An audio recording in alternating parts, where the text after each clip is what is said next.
Hello, my friends. How are you doing? Thanks for joining me tonight. Hi, Chef. Here's the traditional hello, especially for you. Hi, Devi. Thanks for joining. Hi, Agnes. Thank you for joining also.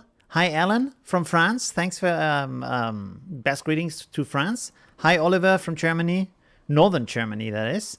Hi, Leo from Holland. How are you doing? Hi, Vincenzo. Thanks for joining. Pretty awesome. Thank you very much. Very nice to have you here, as always.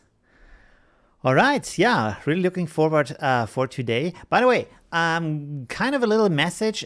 Because it's like end of the month and I have to work on the next creative pack, which comes out on Saturday. I'm completely into the work process right now. So this means today I want to keep the stream a little bit shorter. So I want to keep it at around 2 hours, maybe a little bit longer.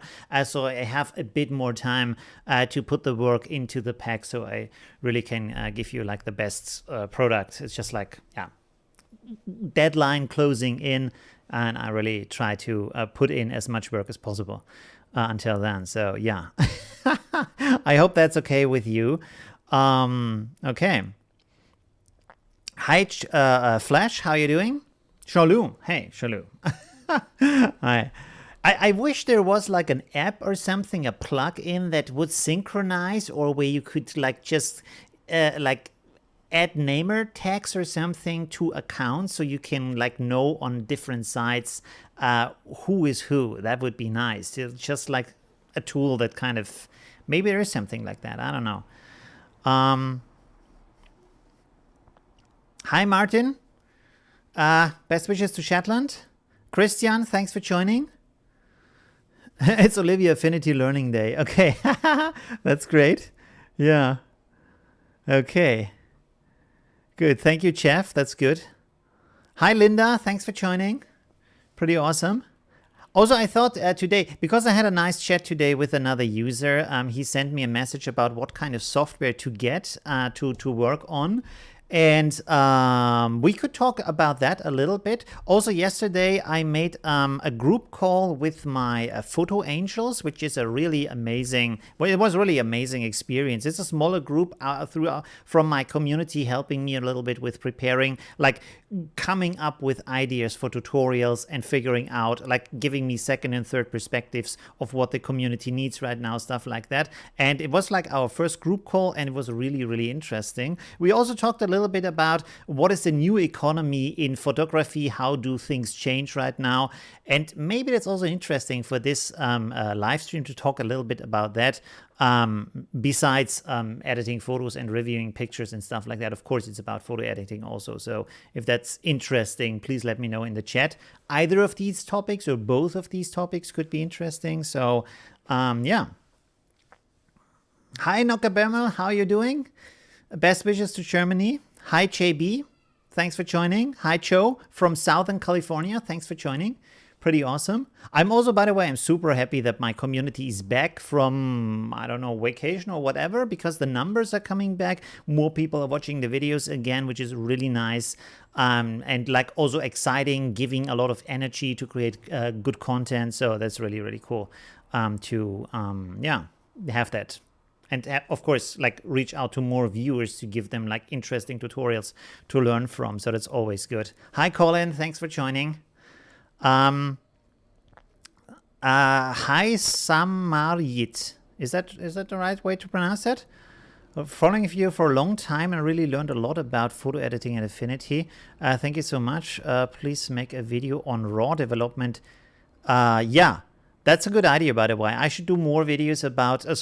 Thank you, first of all. Welcome to the channel, and or not to the channel, but to the stream. I should do more videos about RAW editing. This is also something I need to do some more polls inside of my Facebook community in the next weeks to figure out, like, I want to do more tutorials about NIK Collection Photo Lab, because I think like Photo Lab is extremely powerful for RAW editing. So I would actually rather do tutorials about RAW editing in Photo Lab, if that makes sense, because Affinity Photo is kind of basic in that regard. And with Photo Lab, you can like get really fast and very, very nice results, while in Affinity Photo, you can get good results, but it's a lot more complicated with RAW photos. So tell me your opinion. What do you think is better? Yeah, to see that kind of thing. I should turn off the sound from my computer so there's no feedback or something. Hi, Skywalker. Thanks for joining. Hi, Vincent. Thanks for joining.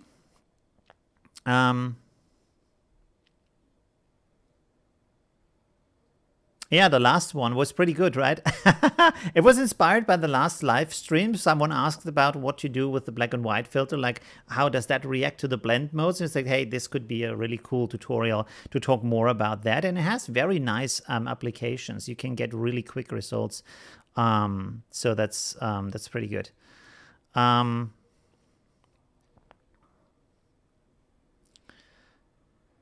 Colin says, I'm desperately winding the handle on my computer to try and speed up the export of my photos. The blur is killing it. Yeah, blur can be very very rough on the computer. You can, by the way, you can use box blur because box blur is easier on the computer compared to other kind of blurs. And you can then just combine it with a mask to also get this kind of depth of field effect. So if you have problems with the computer, that would be a good idea to do that, to try that if it works for you. Also see if you have turned on GPU rendering. I think Affinity Photo supports that. And also you can think about maybe reducing the file size, like the resolution. Maybe you don't need it at that high resolution. Of course, it's always kind of not that good to... like you can edit it in a higher resolution. Then when you come to export, when you come to export, you just export it in the resolution you need. So if it's just for social media, you go like with, I don't know, 1080 squared, for example, like a small resolution is good enough for Facebook and Instagram, stuff like that. I think Instagram needs a little bit more maybe. And you don't have to like export it on a super high resolution if you're not going to print it anyways. But you can still save the Affinity Photo file in that kind of resolution. Don't worry, it's all just Jeff says I will never be like you in Affinity. Don't worry, it's just like time and just trying out different things, so don't worry about that. Yeah, and also of course your personal style, so that's important for that. Hey, Simon Childs. Okay, good. So there's another one I know from Facebook and has another name on YouTube, so it's good to have kind of a link to that. That's pretty cool. Took like 45 minutes to render. Wow. Okay. That is a lot. Whew. I don't know. That's really a lot. So maybe get a new computer, or if you have a good phone. Some people have a bad computer but a good phone. You could use like an app on your phone to put the blur on in your phone. That would be possible, and maybe save some time. Like Snapseed, for example, is free. It's very good, and it can render very fast if you have a new phone. So that's also kind of a possibility. I think a lot of editing or a lot of kind of applications are going that way, that they're going more mobile. Like this kind of desktop computer thing is a little bit going away because people are more mobile. And the most computers who are sold right now are actually mobile computers, especially if you count in phones as computers. So that's a little bit cheating, of course. But tablets, for example, have become really big, or like these small laptops that you can carry around. And of course, cloud computing is becoming really big, and it's right now bigger in gaming, but it's becoming really big also in other applications. So you don't have to upgrade anymore. You just pay for a service and rent basically a virtual computer, and then you can use it wherever you are, which of course is great. It's really like you don't have to care about anything. You can use your TV as a computer, like with the best kind of resources on there. So that's pretty amazing, and you don't have to worry about updating it either. So that could be very, very good. I'm looking forward to that actually. Pharmacy Manda. Okay, interesting name. Wow. Says I use a new iPad Pro and it's rendering super fast. Yeah. They are really powerful. That's really amazing how much they can do. You know, like it's really amazing if you think about you have a tablet or you have your phone, and this can do more than any kind of computer mankind could build maybe 2 or 3 decades ago. So that is really impressive how much power we have. And then, but most of the time on your phone, it's like for games or something. So it's not really used in the capacity it can do, but it's very, very powerful. I wonder why there is no Android app either. But the problem with Android is, of course, that on average, the Android user is less willing to pay for software. This is why often companies decide to go for the iPhone first, or for the Mac tools first, because there people are much more willing to pay a good price for software. And on Android, it's of course also Android is a way bigger market and way more complicated, because you have like hundreds, if not thousands, of different Android devices, like different in the making. And from Apple, you only have like, I don't know, 5 different devices that are new on the market right now. I don't know, maybe 2 different iPhones and 3 different iPads. So that's it.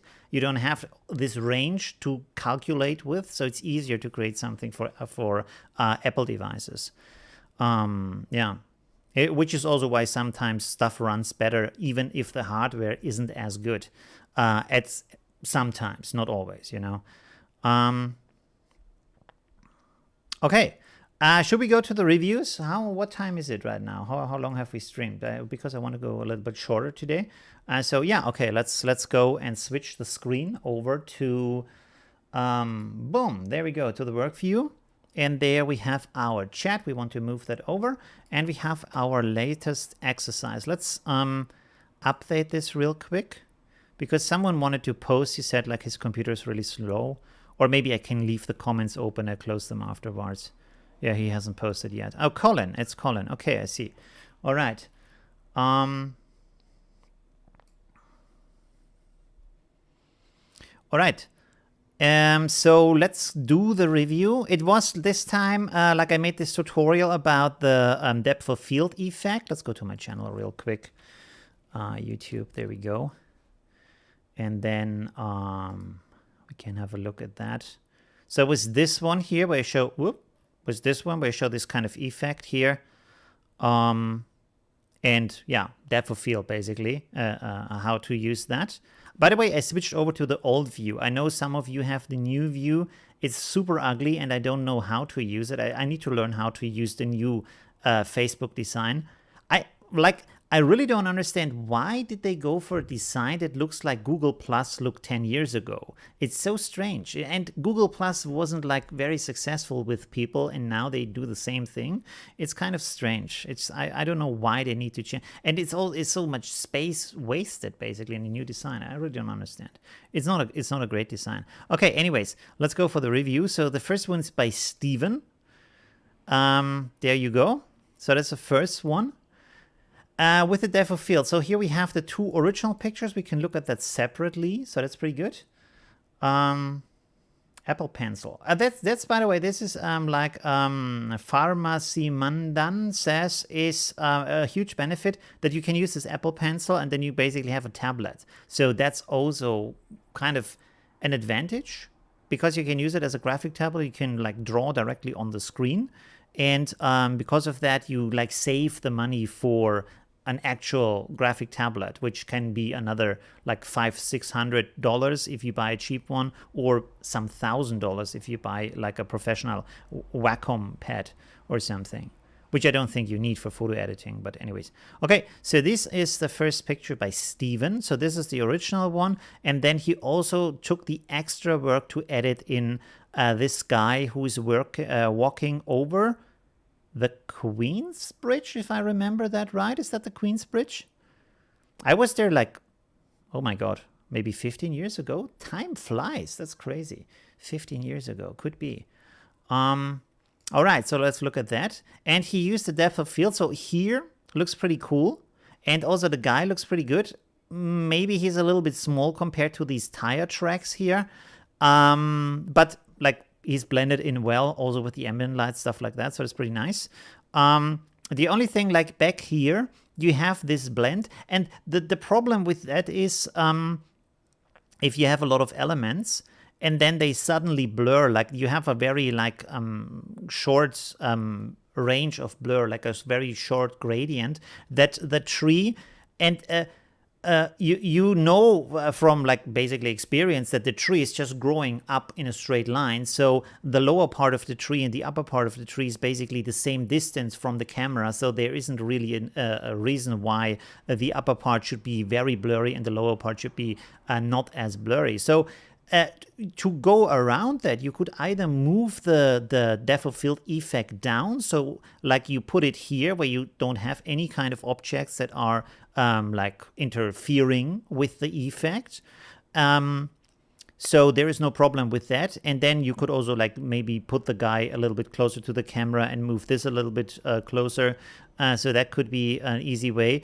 Or you paint in a mask where these things here are still sharper, and then the stuff behind it is getting blurred. So that's also kind of a possibility. We can maybe, should we look at that in Affinity Photo maybe? Let's copy this image here quickly and go over to Affinity Photo. I also want to show you what I'm doing. I haven't updated yet, by the way. I'm still, I'm always waiting with that. Whoops, that's not the right button. Sorry, 1 second. New from clipboard, there we go. So if you have the effect here, depth of field, like so, and then we make this tilt shift, and then we make the radius like so, preserve alpha, and we can basically push this up here, like so. So you can see like you have this kind of similar effect as in the photo that you posted. And you can zoom out and push this outwards here. There's no need to keep these handles inside of the picture. You can put them wherever you want. If you want to have a softer like gradient of the blur, you can just pull this out, so it's no problem. And now if you go here, you can see like this is blurred, this is not blurred. But as you know, like these adjustments, they have a mask on them. So you can basically now go in here. This is way too big as a brush. And let's see. Wait, is it 100%? Yes. Let's make this like so. Do I need to paint like this? Let me see. Yeah, that looks good. You can see how this gets sharp when I paint on that. So I can go in here and you can go like really precise or just like not that precise. Let's make this a little bit, reduce the opacity here. Paint a little bit over that. I'm just going like doing it really quickly right now. But you can do it more precise. On your own picture, but you can see like I can paint these elements here so they are sharper, so you can have like a sense of what is close enough to the camera to not be blurred and what should be blurred.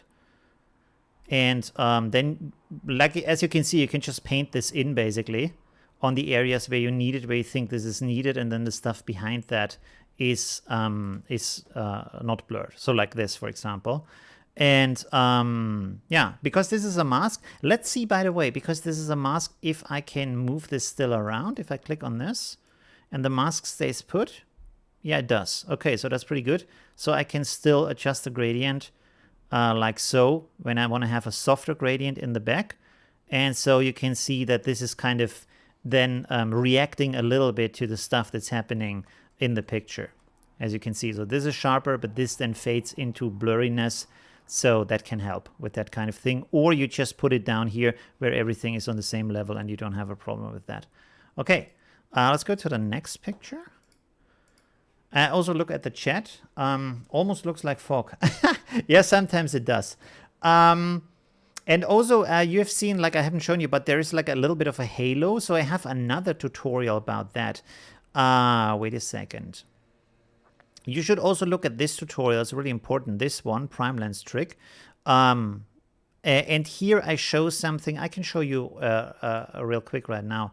So if you do the blur, if you blur the background here, you would get like a halo around, because everything they had, these bright parts, they are blurred, and then they shine outwards because they are like blurry, of course.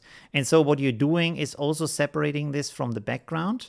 Like so, you make a mask of that and then like copy the guy over, and then you use liquify to push everything in around that. You can see I push this in, and you don't remove, in this case I don't remove him from the background, so that's a little bit a different kind of thing. Where do I remove them from the background? I think in the other picture. Yes, in the other picture, remove him from the background. And here, I don't remove him from the background. I push everything in, so you can see he's smaller than the selection. And then when I blur it, these blurry parts, they have the same... Where was that right now? They have the same brightness as the background, the same color as the background, so it doesn't...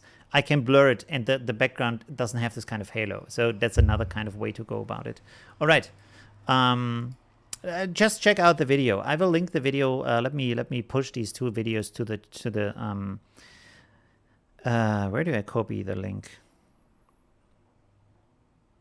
Open? No, copy link address. There we go. So this is the one video, and this is the other video. So you should check both of them out. Copy link address.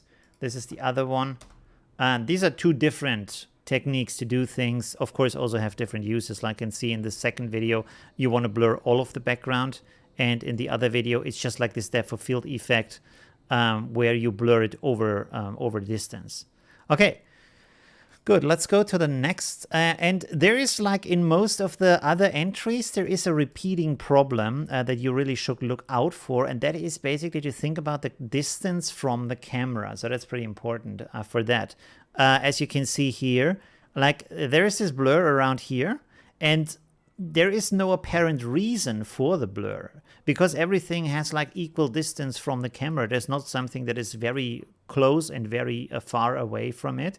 So these plants in the front, they are a little bit closer. But if you look at this pole here, you know that the lower part and the upper part, they are the same distance from the camera. So there is not really a way that this could be blurred. The only way this could be blurred is if you would hold an object in front of the camera, like for example, you would photograph this through, I don't know, a glass pipe or something, or any kind of other object that kind of makes it blurry. Or you have like, if you have like a plastic foil with a hole in the middle and you hold that in front of your camera, so these parts are blurred around there, that would make sense, but not from the distance. So it's not a natural depth of field kind of effect.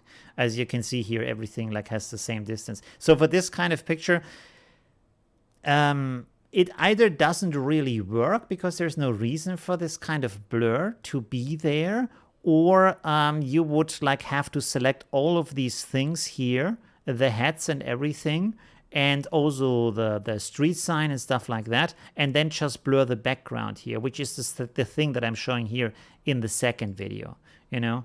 So for this kind of effect, Lens Baby has a... Really? What is Lens Baby? Let me see, Lens Baby.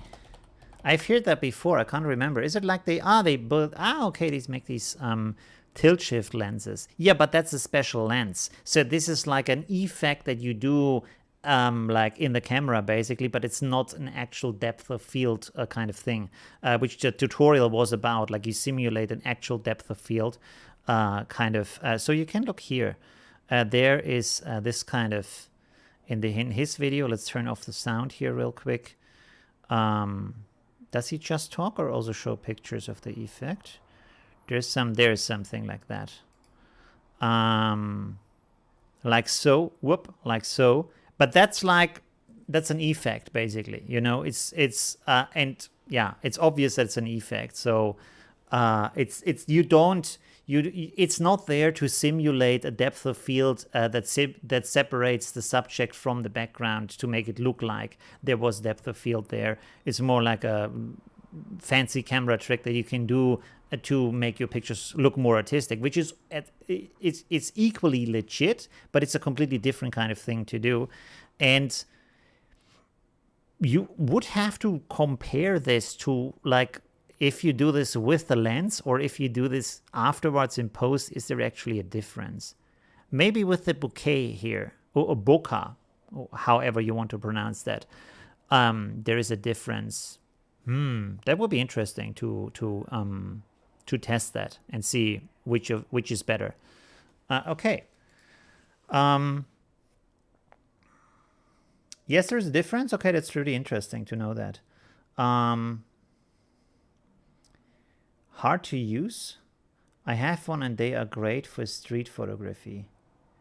it would be, if you could do that, could you do a photo, like put your camera on a tripod and photograph something with a normal lens and then use the lens baby lens and make this kind of effect and send me both pictures before, like one with just without this kind of artistic effect and one with the effect. And it would be really interesting to see, like if you use Affinity Photo, play around with that, if you could get the same look in post with the effects. If you could do that, that would be really amazing. Please send me that. If you go to my channel, normally, please don't use this because this is just for business emails, as you said here, for business inquiries.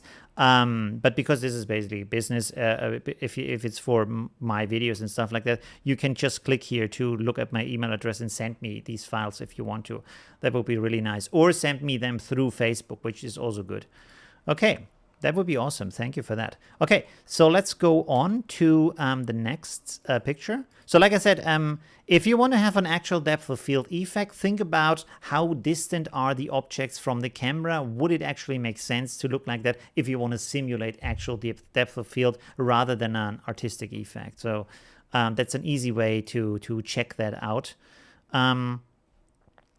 So here we have another picture with the before and after. Here it actually works better in some regards because this is like also this kind of tilt shift. You can see like these two dogs, they are basically on the same distance to the camera. So that's okay that they are sharp and then this gets blurred. It gets blurred very abruptly. So maybe make that a little bit softer, not as harsh to make a little bit, make it look more realistic. And of course, like there is several things in here, like for example the table, which this has like a different distance to the ground than this, but then it has the same blur. So it's actually, you really have to think about where can I use it and what kind of changes do I have to do to the picture to actually get that kind of effect. So in the, if we have a look at my tutorial, there you have a case where it's kind of easier to do that.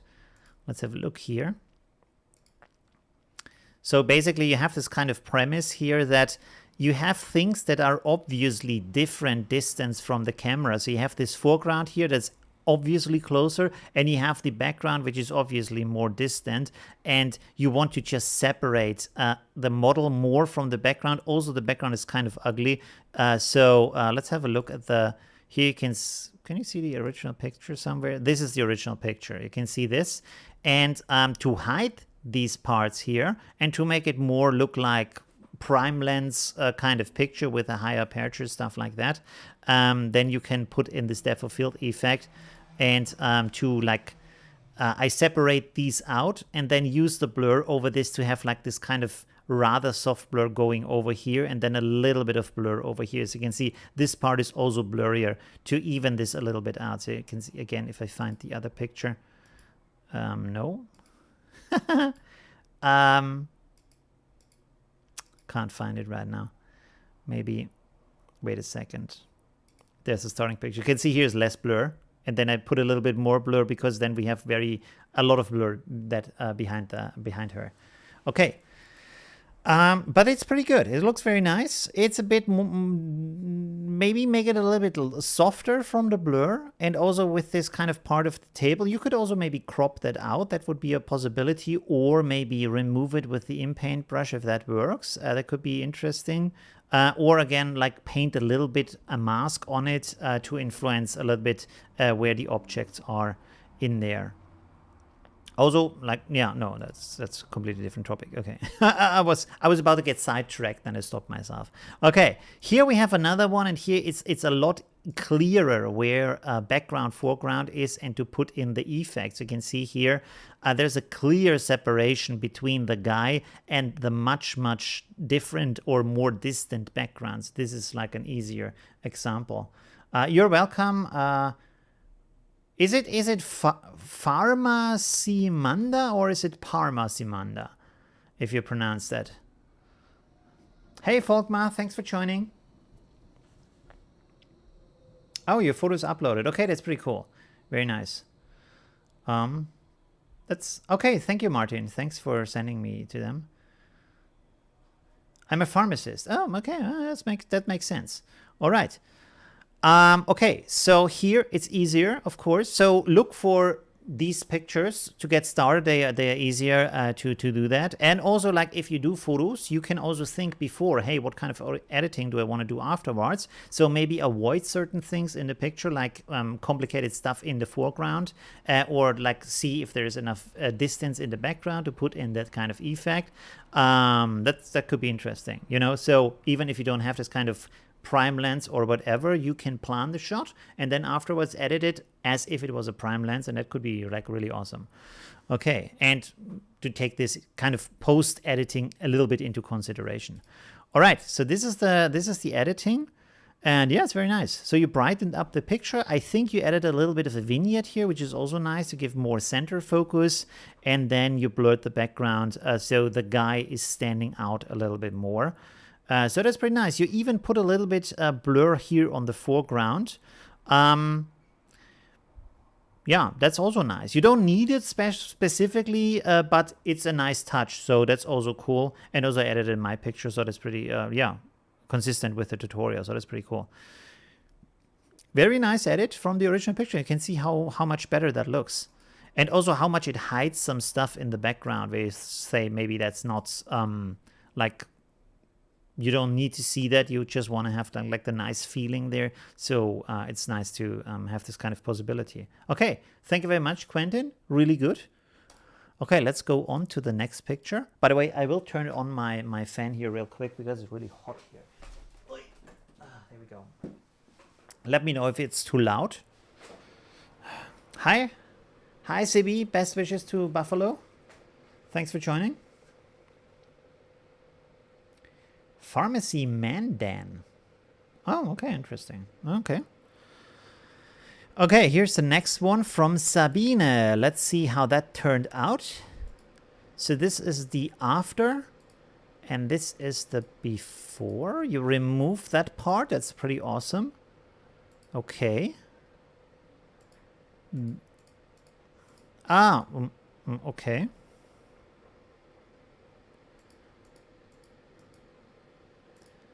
I'm a bit confused.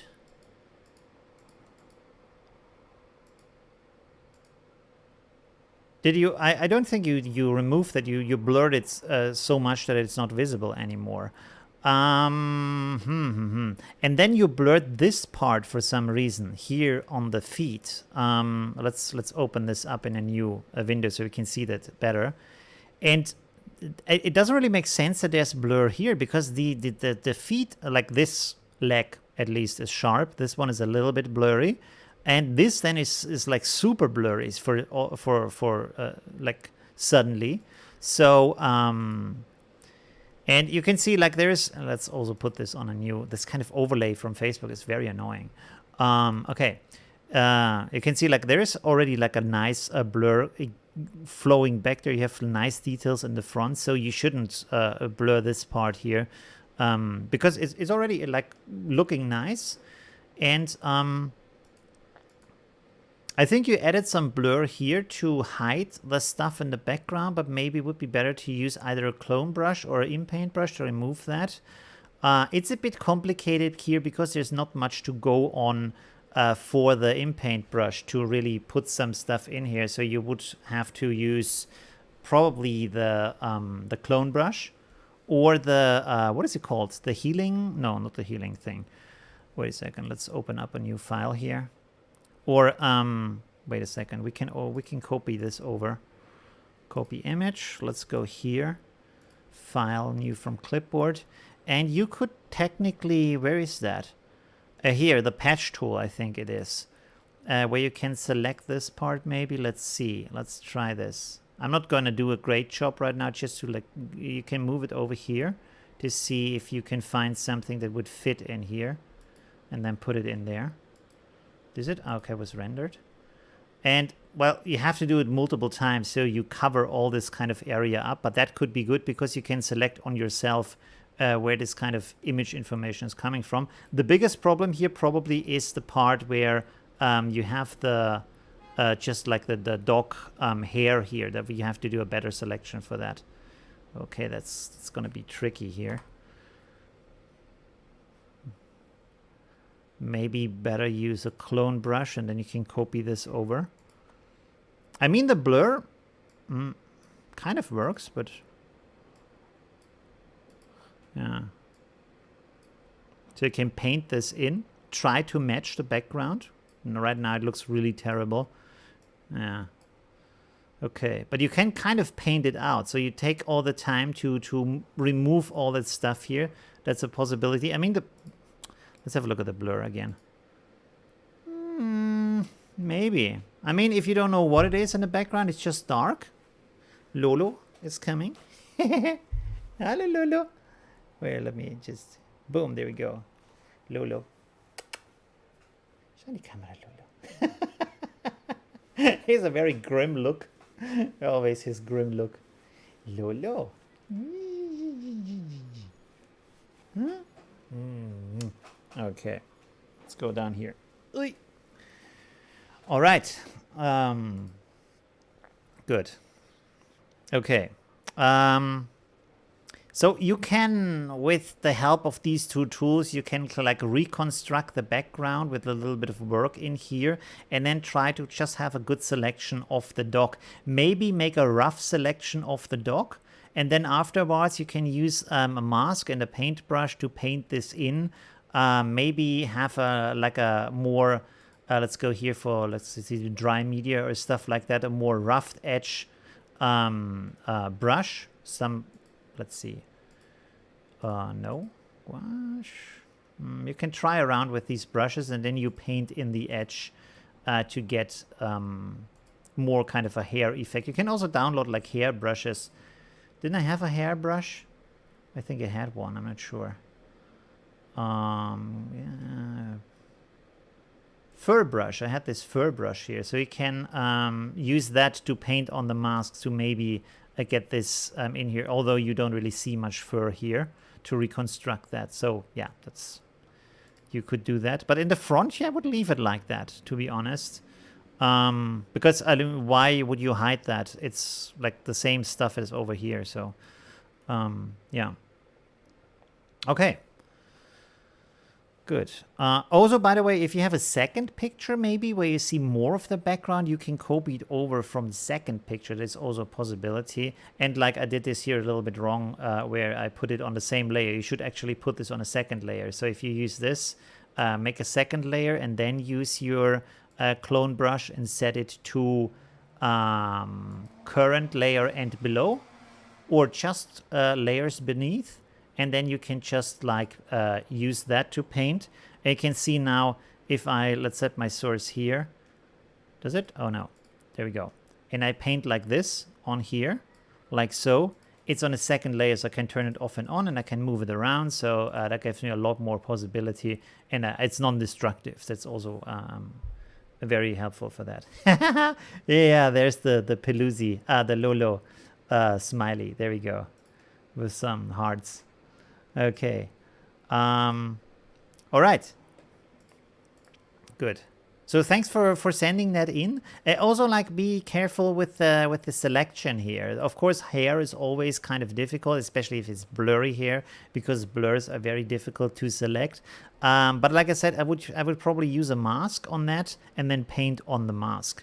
I can also show you. I often do that in my live streams anyways, but let's have a look at that. So I will just put a mask on this in general and then paint on that. And then you can like zoom in here and you can see, let's make this a little bit harder, like so. And that's maybe a bit too much. The opacity a little bit higher, make this a little bit smaller. And then you can just go in here. And because it's a mask, you can paint in this direction. And then you can also say, well, I want to have it like in the other direction. So you go over to white again, and then you can see like you can make a really like soft blend here. Any kind of way you want, any kind of way it looks good in your image of what you want to do. And you can zoom out a little bit and then go the other direction again. So you can go back and forward. And this is kind of a nice way to make selections in difficult areas of your picture, especially if they are blurred, stuff like that.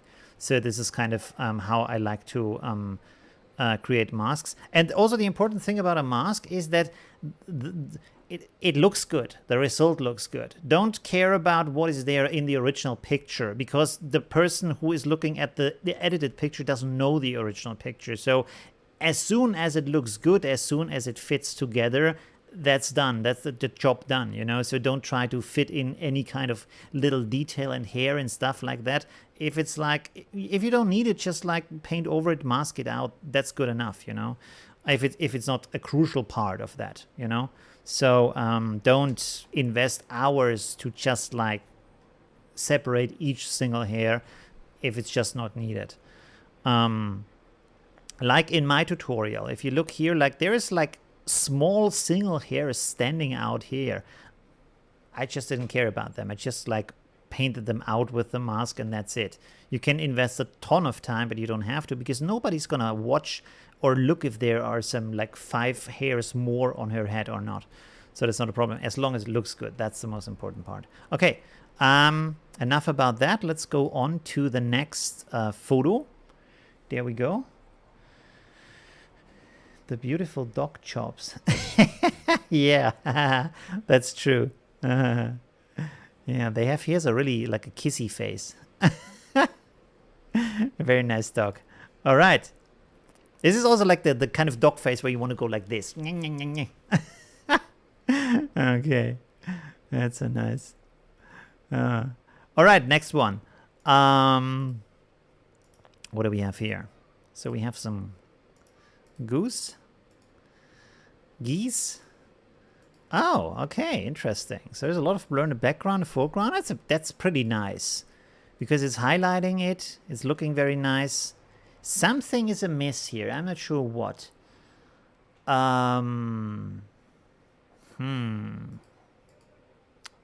Maybe let's zoom out here a little bit. Oh, I know what it is. Okay, so again, same mistake. This part is the same distance from the camera as this part, so there isn't really a reason why this is super blurry and this is not super blurry. So it would be better if there is like again like this straight blur on the background. Again, let's copy this over real quick. New, and then put on this depth of field. Make it tilt shift, and then put in the blur, preserve alpha like that. And then we can zoom out and just drag this down here. We don't really need that. And then use the upper part like this, like so. Let's see, we can go a little bit closer to the geese. And we can also like look at the background. Is there something we should look out for? Is it just a straight line? We can try like this. Let's make the background more blurry. Let's make it really blurry to see what kind of effect we get there. Okay, as you can now technically say, I want to move in here and have also these parts a little bit blurry, and then I just create a mask for the head of this goose, and maybe also no, because this is like the inner line, so everything below that is sharp, so we only need like a mask on the head of the this goose, and that's basically it. So we can turn this off and then just use our brush. Sorry, our in-paint brush. No, sorry, our selection brush.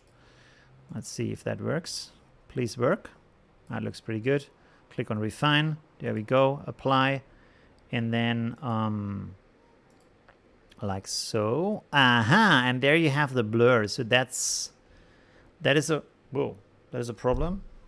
Cat hair flying around here. So this is what I meant. This is this kind of halo that you're getting. So this is exactly the problem I mean. And in that case, you could either remove the goose head and then copy it on a second layer. Let's rasterize this. Wait a second. Let's move this out here. Then rasterize this real quick. Like so. And then turn this off. And I want to copy this on a second layer, and then I want to go to edit and in paint. I'm going a little bit fast because I have a tutorial about this anyways on my channel. Is in paint doing anything? Oh yeah, there we go. It's already gone. We can also use the in paint brush a little bit more. Where is it? There we go. Let's use this here. Kadoosh. Okay, it's gone. Right, so now I can put this on top and I can then turn this on. And now you can see that we have a sharp goose head and a blurry background because the goose head is separated from the foreground. And there's no shine around that. You can see like nice sharp edges. And we have this kind of effect. And this part still is sharp over here because it's just a line. So that's the kind of way I would go about that. And then maybe do some color grading and stuff like that also. All right.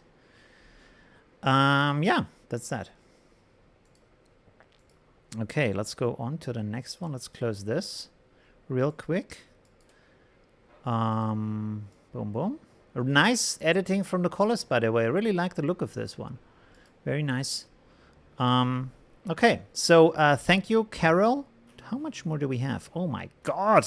Need to speed up. If I spend so much time on any picture, that's we take 5 hours. So there's a bit of the same problem here. So this is like maybe more complicated than I thought it is.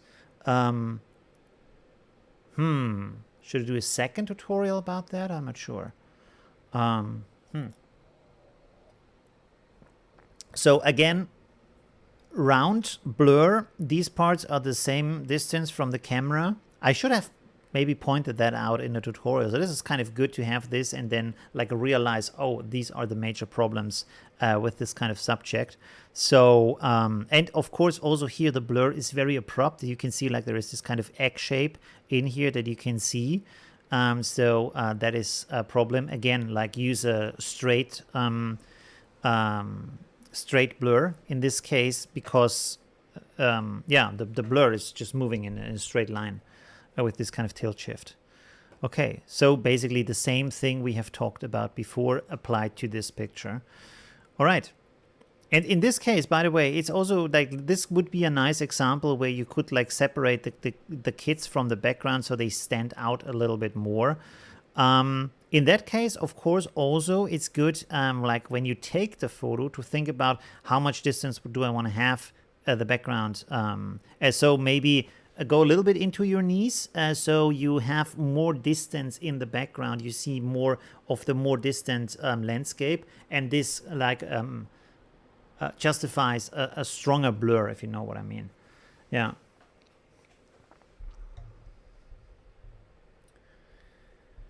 Top tips would be fab. Yeah, okay. So that's good to know. All right. Yeah, I could do some extra video about these kind of things. Okay, so thank you, Linda, for that. Look at the reviews I did before that for some extra information. Here's one from Agnes. Thank you very much. Oh, wow. Okay, there's a lot of artistic editing in here. And a before and after, where we have a comparison, so that's pretty nice. Let's have a look here. Okay. So this is one where, from the looks of it, the way... 1 second. No. There we go. The way the photo is styled, you could go with more like, okay, this is an artistic effect, or the camera has such a tight focus range, the lens has such a tight focus range that actually just the shoes are in focus because everything like here is kind of on a plane, and then these things are a little bit more distant, like in a macro photo. Of course, you wouldn't have this kind of strong blur here in the foreground, so this would still be a little bit sharper than the background. But because of all the other artistic stuff around it, like this kind of grunge map that's put over it, and this strong editing on the shoes, like if you can see here the original shoes, they are very like soft and have a very, how do you say, smooth surface, and here they don't. So this is a lot of like contrast and clarity adjustments in here to get all the structure out of it, and it looks very nice. Has a very nice touch to it. So this is more like where you would think, okay, there makes sense to have more like an artistic look from the blur that's not realistic, but it makes the picture look good. So that's probably a way where you can say it's justified to use that effect, if you know what I mean. Okay. Very nice. I really like the edit. I like the colors, like these kind of faded colors here in the background, and the grunge and everything like fits very well together. So that's very nice. It's not like an actual depth of field in the sense of how it would look if you photograph it like that. But from an artistic point of view, it's everything like fits together. It makes sense how the elements are put together. So that's pretty nice. Okay. Nice. Thank you, Agnes. Let's go on to the next one. Where, yeah, it's like the it's always the same problem. Like how distant are things from the camera. You could also say in this case, it's like an effect you would put in, it's like an artificial effect, but at the same time, you just want to highlight the head of the crocodile or the alligator. How do you know, by the way? Can you look at the thing and know, okay, this is an alligator, this is a crocodile? I think there's like different, they have different kind of, I think like, not sure. Crocodiles have like a longer snout? I'm not sure. There's a difference. I'm not sure about the difference though. So this is the original picture without the editing. And yeah, like I said, you can use blur to just have people focus on a certain part in the image whoops. Yeah. I closed the other one. Reopen. There we go.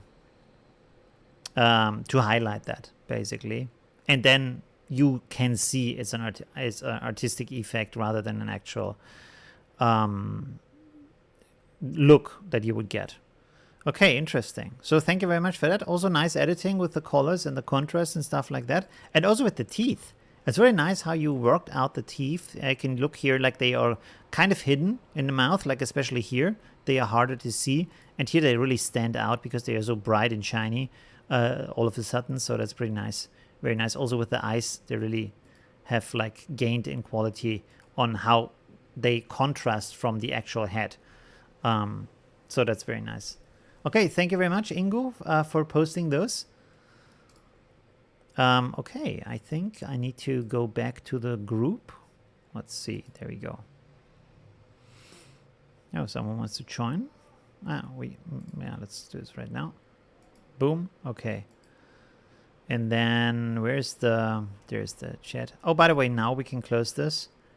Turn off commenting. There we go. All right. Let's see. Boom, boom, boom. We have been here, this one. So this is the edit no before picture on this one. So we can't really have a before and after.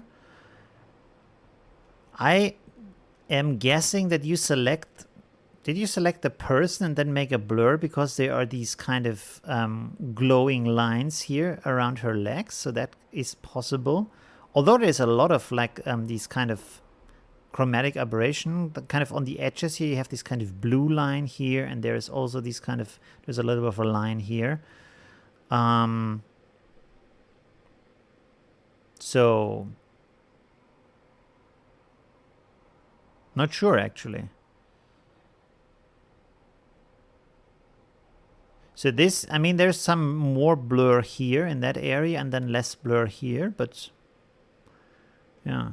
That's a problem with you don't have a before and after what has been changed and what hasn't been changed. We can actually, let's copy this over real quick. And from clipboard, let's have a closer look here. Because you see like how these lines are starting in that kind of area. So maybe that was blurred. And here's like also this shine around these kind of parts in the leg.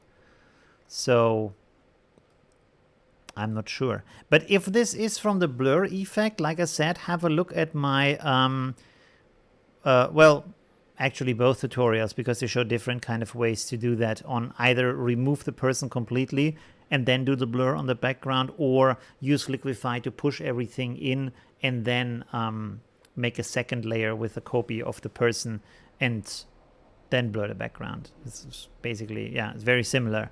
It's just two different ways to do that. Okay, so thank you, Norma. It's a bit hard to talk about that because I don't know what was before, what was after from the image. Okay, thank you. Do we have here before and after? Yes, we do. Okay, pretty good. So Fidi has posted these two pictures. That's pretty nice. Let's have a look here. There's a lot of stuff going on here. Okay. That's actually pretty nice.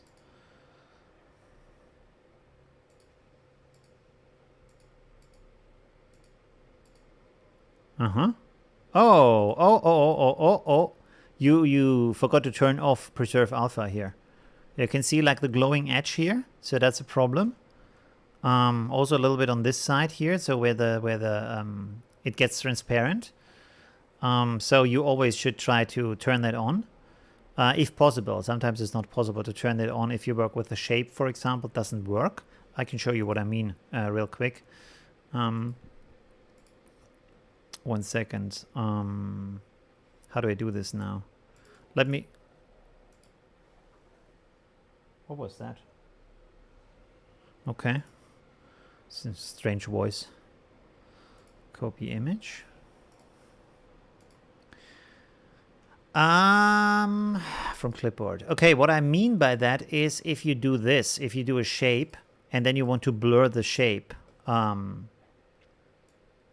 let's wait a second. Let's do a Gaussian blur, for example. Okay, and now I can blur this and it blurs nicely, but if I put now preserve alpha, it doesn't blur anymore because it preserves the shape. So if you want to blur the shape and you protect the shape at the same time, you can't click preserve alpha. So this is sometimes a problem where you can't use preserve alpha. This is what I meant by that. But of course, if you're using it on the complete background, like so, then you want these edges to be, and you can see now where this line comes from here. You see, if I use my blur, it creates this line on the edge. So if it's just a little bit, you have this small line you can see in the picture, and you click on preserve alpha, and then this is not there. Okay. All right. Yeah, but the blur looks really good here. Whoops, it's the wrong picture. The blur looks actually really good from the different parts. And of course here also, like it's a slight blur on the picture, that's also good. And also there's a lot of different things going on where the eye gets confused. So it's not as easy to point out like, oh, this shouldn't be blurred and this should be blurred, because everything here has a different distance to the camera. So you wouldn't exactly know where it should and should not blur. So this is of course helpful. Also, in this case, you have like a nice soft gradient. There is no like sharp edge of blur where you can see, oh, there's like this line going around this area where you blurred it. So you can exactly see which parts are blurred and then suddenly not blurred, stuff like that. So that's also helpful. And another thing that you have in this picture is if you look at the original picture, you already have blur in certain parts that mixes then with the other blur you add afterwards. So that's also helpful for that. Yeah, and you can see, for example, here, this is also a nice thing that we can point out that this picture is, this leaf here is actually at the same height as this, so both of them have basically the same sharpness. But if you look at this, you wouldn't be able to tell if this picture is at the same position or if it's just a little bit bigger of a leaf but more in the background. Because of the blur, it looks like it's more in the background. So this can also be helpful if you can't really tell what is what. It looks more natural like that. Also with these other ones, you know, none of these leaves are closer to the camera and give you any reason to have a like actual comparison where you can say, oh, they shouldn't be that blurred. So this is very helpful. Okay, so yeah, also some kind of things to take into consideration. Okay, thank you, Fidi, for posting that. A caiman? A caiman? What is a caiman? I thought a caiman, isn't a caiman like a lizard? Caiman. Oh! Oh, there's a lot of these different... okay. Caiman. Huh. All right. Yeah, I was thinking about this when I hear caiman, like these kind of lizard things. These smaller, like they're not that big, but these are like pretty big. So I didn't know they are called that too. That's really interesting. Or is it like a caiman is a different word for a... What is a caiman? Oh, it is an alligator. So a caiman is an alligatorid crocodilian. Okay, so that's basically the same thing. All right, so yeah. Okay, interesting. There's so many things to know All right, next one is by Wallet. Is it the right way to pronounce that? I don't know. Okay, let's see here. That looks pretty nice. So that's a nice separation. Again, very clear separation in the picture where you know, okay, this is foreground, this is background, and then selecting the guy, and you can see everything, all the parts that are on the same height with him from the height in the picture itself are far in the distance, like they are behind him. They are not on the same distance to the lens as him. So there is no reason why this part should be as sharp as him, and it isn't in the original picture. So you can take some hints from the original picture also to give you an idea on how far things are from the camera. And here with the separation and then blurring all of this, it looks pretty natural. So that's pretty awesome. Very nice, very good result. Very nice editing. So all of that works out pretty good. I would probably have masked at this little part here. You see that? That's kind of, it's, I don't know, maybe, how do you say, pick pointing? No, what's the word? Nitpicking. But you have this little thing here, and my eyes are completely drawn to this kind of little hair. This little hair part here. Come on, come over here. There we go. This. I would mask that out. Just hide it. Just use the in-paint brush and gone. Okay. By the way, I have the same thing here in my picture with this part. And actually in the thumbnail of my YouTube picture, I tried to paint that out. And then I kept it in the Facebook picture. But yeah, this is also something that's shouldn't be there. And I should have removed that before I blurred it. So yeah. All right, very nice, Wallet. Thank you very much for posting that. Really good. Okay, next one is again by Wallet. Okay, so only one per person, so we have already reviewed that one. Let's go to the next one by Noel. And we have this one. Oh, that's a nice one. Okay. Very nice. So there is already some blur. And then you have this, which highlights this area more. And this is something I really like in photography. If you have you're guiding the eye, you tell the people where to look at. So not everything is weighted the same way, and people have a more pleasure looking at the picture because they know what it is about. And this is satisfying. If you have kind of a purpose, you find a purpose in the picture. And it's very nice because here, if you look at this picture, it's you're what's going on? Where should I look? What is this about? Is it about the background or the reflection or this area here? Or what do you want me to see in that picture? I'm confused. It's not satisfying. And then in this picture, you know it is about these grass lines here and how clear they are. It's not about the reflections, not about the houses in the background, so they can be blurred. They don't matter as much. We want everybody to focus on this. And so it's very satisfying. You don't have to be puzzled about anything. And that's kind of a better experience for the viewer. One thing, again, nitpicking, that I don't really like is this bright orange part up here, because it really draws attention away from that area here, and there's no reason why this should be so prominent if it's just up there basically in the background. So tone that down a little bit, you can put an H&L adjustment on it, reduce the saturation, and just make a mask so it's just applying to this area. Yeah, and that's an easy way to do it. You can single out the orange color and then paint it as a mask, so you don't desaturate the rest also. That's maybe an extra help to do that. All right, very nice. Thank you for that. Pretty cool. Okay, thank you, Noel, for that. Let's go with the next one by Niels. Oh, complicated hair. That's always tricky. Let's close these other pictures here. There we go. Oh, whoops. Zoomed in like crazy. That's not good. There we go. Very nice editing from the colors. Made it nice and warm. So let's have a look here. It's actually nice, because you can see how it now focuses on her. There you can actually see the problem I was talking about with the glow around her. If you look, let's compare this actually. Let's put this into, we have to close this real quick. No. Place it here. New from clipboard. Okay. and then use the other picture here, copy this over also, so we can basically, let's see, there we go, so they line up now. And now you can see when I look here at this part, whoops, maybe not at the bosom, there we go. You can see the glow here, that part, that shouldn't be there, because you want to separate the foreground from the background with the blur. And this part isn't blurry, so there's no reason for this to be there. And this is why you need to separate that part out. And either, like I said, remove her completely from the picture, the part that's like going to be blurred, or just liquefy and push her in, and then blur the background and put her on a second layer. And then, yeah, you don't have this kind of glowy area around her. So that's pretty important, because that looks very strange when it's there.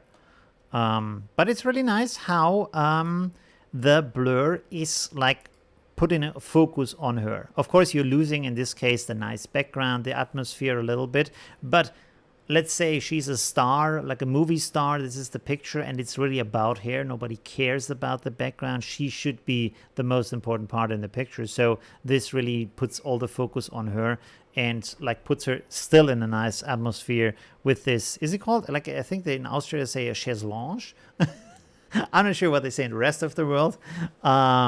This kind of sofa. It's not a sofa. I know it's like more for lying there, enjoying, and yeah, Roman style. Okay, anyways, so that was interesting to have this kind of good example where you see this kind of effect here. What does the chat say? Come on.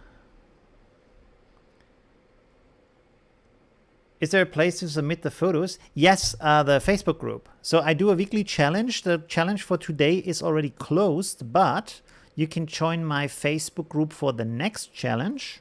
There we go. Boom. This is the Facebook group that you can join. Has only one arm. But this has only one arm, right? So there you go. It has like just this one here where you lean on that, or you just like with your arm or with your back for reading a book or stuff like. These are really cool. They should come back into fashion. They are really awesome. Especially if you have friends over. So like the Romans really knew how to chill out. If you put two next to each other, you can lie down and still speak to each other comfortably. So that's really cool. Okay, let's go on to the next picture. So thank you, Niels. Very, very nice editing. Just the glow problem. Have a look at the tutorial to see both of the tutorials, how I fixed that. The next one is by Oliver. Let's have a look here, before and after picture.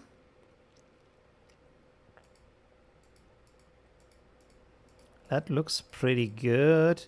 There might be a little bit of glow here. Like you can see how this is getting brighter here compared to this part where it's not bright. And this is like, that is very important for the separation, that you have this like hard edge at the separation, because this is the kind of thing that makes this kind of depth of field effect that singles out, that is like a cutout around the person. So it's really important to have no glow there, no like blur or anything. It's just like a sharp corner from really sharp to really blurred. So that's really important to single that out. And again, we have a little bit of these blurs parts around here on the sides that don't make sense in the sense of depth of field, because this part and this part and this part is equal distance to the camera.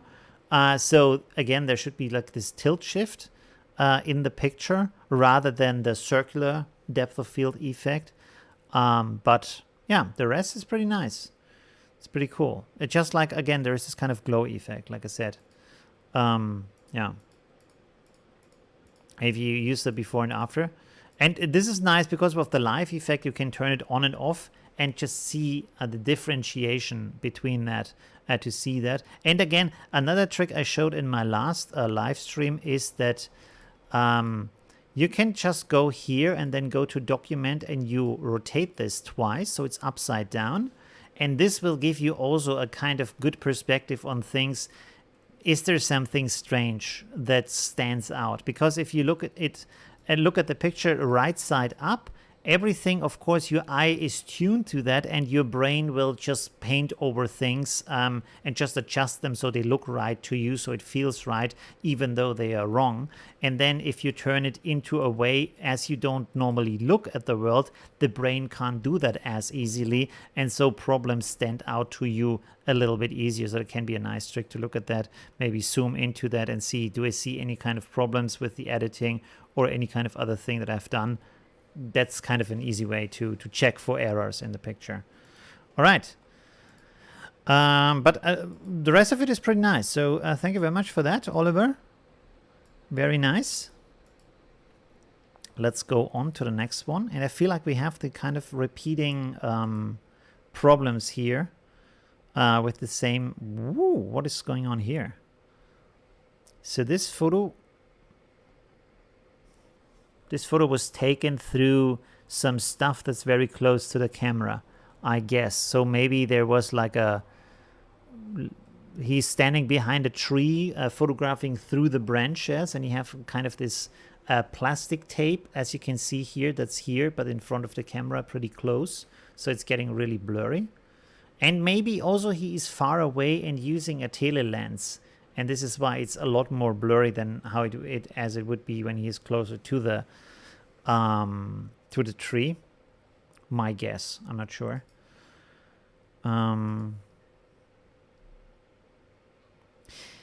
What I would do here is like you did a nice selection of her. Maybe some parts are not selected because they look sharper. And then probably you want to use a motion blur on her so you have more of a kind of moving sensation. Although she's coming directly at the camera, so maybe you don't need a motion blur in that case. Because usually when you use this kind of motion blur, you have something going from left to right, like for example a car or something like that. Whoops. Lolo. Whoa, my cat is back. We can go to Unsplash real quick. Let's have a look at car. Yeah, there you go. Is there something like here you can see if it goes to the side and then you have this blur that's going back here. That makes a lot of sense to have that. You can see how up here it's blurred because you follow with the lens along. Goes sideways, but here she's coming at the camera, so you probably you don't have this kind of motion blur. So actually, it's not that bad. It's pretty good. It's very nice. Yeah, nice job. Maybe I would add a little bit more of a vignette there to like single her out more. Let's copy this over. Let's see. If we use the vignette here, live vignette. And you can, how do you move that around again? Wait a second, let's make this like so, and then, how was that done again? I'm kind of at a loss right now. Can you move it around even in Affinity Photo? Or is that NIK Collection where you can move it around?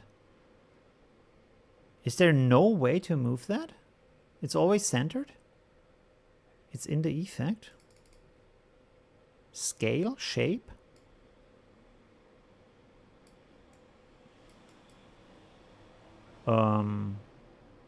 What is this? Toggle quick mask? No, that's not it. Effect layer. Am I stupid right now? I'm not seeing it.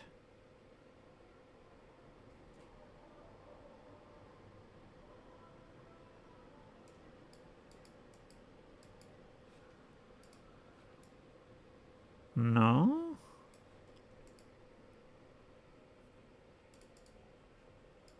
Huh. I'm pretty sure there is a way to do that. I can't remember right now how to do that, to move that around. Because I would like it to be more on the left side, around her.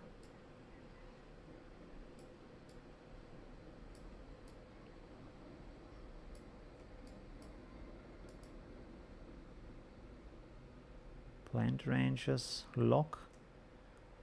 I don't see any extra settings to do that. The shape changes. Yeah, with the shape, but how do you move everything to the left? I'm pretty sure there was something where you can click the center point. You can do it with other effects. Maybe it's not there yet.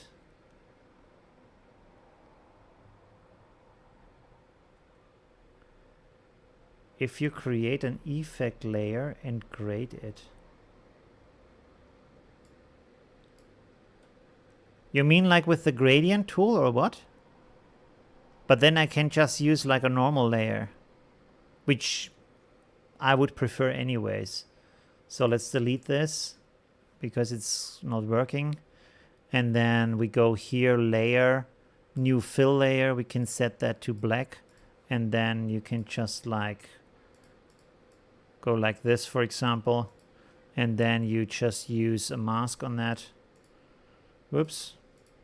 There we go. And then gradient tool. Whoops. And you can just go like this. Radial. Set this to dark. And then you probably want to reverse that. There we go. That's it. And now I can just like put this wherever I want. So it's a lot easier. I'm not sure why this isn't like part of the effect in Affinity Photo. Like just to have these two handles and then this thing here to adjust how big it is. That would be so much easier to use it like that. And also to have this kind of thing where you put it like an ellipse, and then you can also adjust these arms here. You can see I can make it like this if I want to, so there's no problem. It's a lot easier, like so. Boom. And it's exactly where I need it to be. It's probably a bit too dark, but you know what I mean. And I can still adjust it. I can just like go like this if I want to. And I can also color it. That's also nice. Like there's a ton of options because the vignette in Affinity Photo, you can't even color it. You go in here and it's just like black. There's no option, as far as I know, to change the color of the vignette.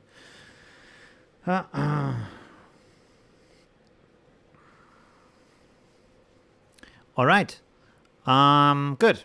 Let's go on to the back to the how many more photos do we have? Woo, okay. We have been here. Let's go to the next one. So thank you very much, Artem. Let's go to Vincenzo, which is on the stream. Hi, how are you doing? Let's look at the before and after. So this is our before. Okay, very nice. Interesting sculpture. And this is the after. A nice crop, a lot more in there, a lot more focus on the sculpture, and then also a nice edit to separate the figure from the sculpture from the background. So that's pretty cool. And let's see.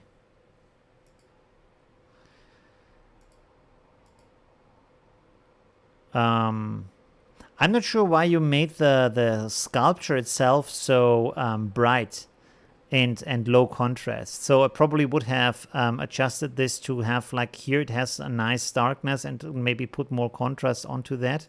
Let's open this up in a new window so we can zoom in here a little bit.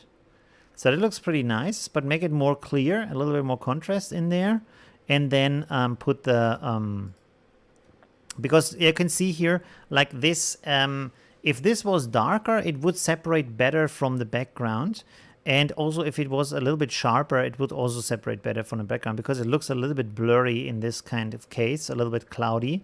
And you could edit that out and just like make it really stand out as a sculpture. We can actually, again, let's go over here real quick. New from clipboard.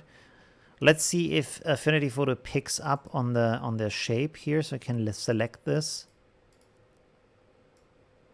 Yeah, it does. So that's pretty good. Let's just make a quick adjustment here.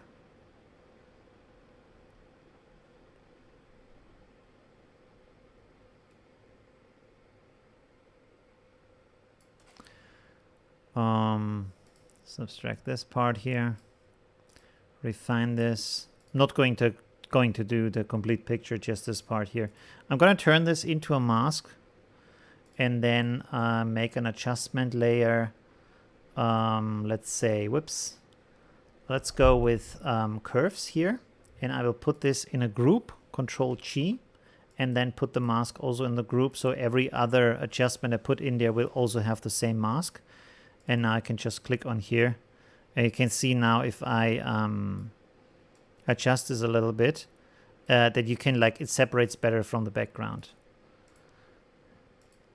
You see, so this melts a little bit into the background, and then if you make it a little bit more high contrast, you can, like, it's more visible. You can also try, where's this kind of clarity is in here, I think. Clarity, put it here.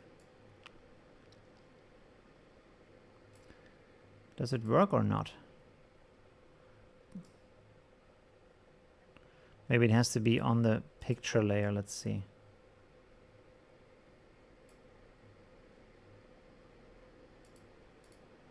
Yeah, so this only works if it's outside. So let's duplicate this real quick.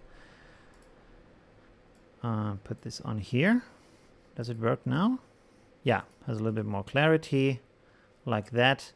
And so that you can just, if you look at it, you see the sculpture a little bit easier with this. You see how this this is with it. Let's make a merge visible. So you can see if you put more contrast and clarity and make it a little bit darker, it separates better from the background like that.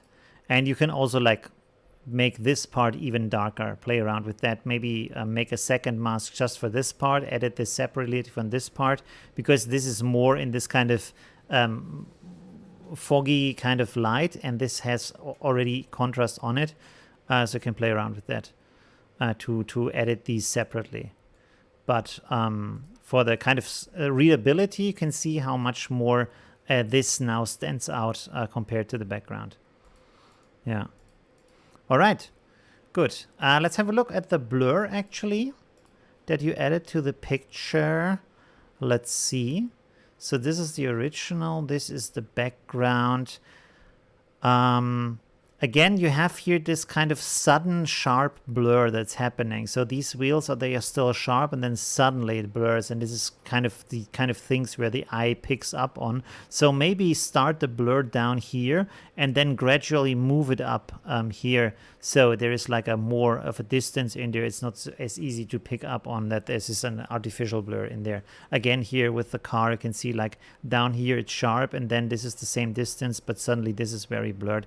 So if you have, like, if the blur starts here and then gradually gets stronger until here, it's like makes more sense for the eye, for the look of it.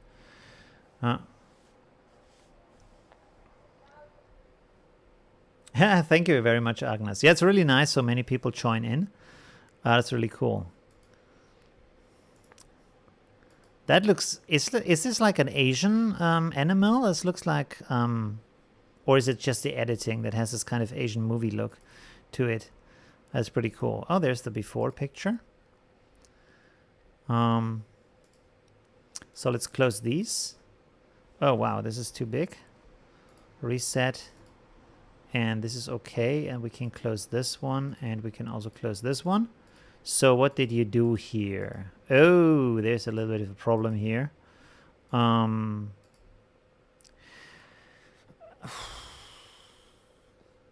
mean, in this case,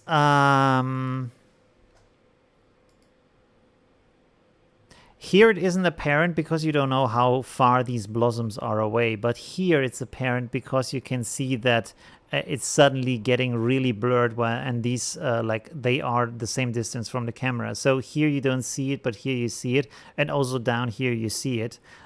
So you could hide this, maybe paint this out and then blur it so you don't see this. Wow, hey, thank you, Vincenzo, for the donation. Really appreciate it. Thank you very much. Always appreciate the support for the channel. Let's see if the pop-up works. Please work. My tech skills at the test. Let's see. Does it work or not? Come on. Give me a nice pop-up. I think with Pelusa in it. Does it? It has a little bit of a delay. Yes, there it is. Belusa. Thanks you very much for your donation. Thank you very much for that. Really appreciate it. It takes a lot. There's a lot of delay in there. I didn't know that. Okay, so but now I know these things work. So thank you. That's awesome. Okay. So like I said, you can paint this out and then add the blur to it. So this is kind of hidden in there. Or afterwards, if you see, hey, this sticks out, it's really sharp, you can just remove that part from the picture and leave that blurred. As you can see over here, it doesn't matter too much. And then like shape the blur, because in Affinity Photo you have the ability to once again, let's copy this over real quick. Where is it? There we go. There we go. If you have the live filter, you have these handles on there, and the outer handles, they actually allow you to change the shape. The inners don't, because they're just moving the circle around, but the outer ones do, and this will enable you to create a blur where you can say, I want to have less blur down here, like this is softer, and then up here, like you have this kind of X shape, basically, you know what I mean? So I can do that. Not doing it perfectly right now, just showing you with the shape that you can move that around and also move that down. So you can say you want to have more here and less down there, stuff like that. So yeah, you can turn it into an ellipse. It's basically, long story short. Is that the right way to say that? Yeah. Okay. So you can place it in a way where you can see, okay, here, these are sharp and then getting blurred, and the rest of the stuff is blurred. Of course, you have to also think about the ears up here. So like I said, this is not exactly the right position, just telling you that you can use it that way as an ellipse shape. All right, good. So, yeah, lots of possibilities. Okay, so always think about these things. Does it make sense? How far is it from the camera? Should it be blurred in that way? Can I paint it out? Can I mask it out somehow to make it look more realistic and give it a nice effect for the picture? And yeah, that's pretty cool. Okay, thank you very much, Adamski, for, Ellen, sorry. Always starting with that name. Yeah. Okay, pretty cool. I think I have a sense from looking at the preview that this is the same problem here. These problems are repeating. Again, same thing here. This is sharp. This is not like this is blurred for some reason. But if you follow the line, this is the same distance from the camera. So again, try to figure out where's the distance, what should be blurred. Again, in this case, you could do it as a artificial kind of thing. Or I think what you maybe try to do here is to have like this zoom blur, but you have a zoom blur effect in Affinity Photo actually. Let's copy this over like so. And it's, is it in here too?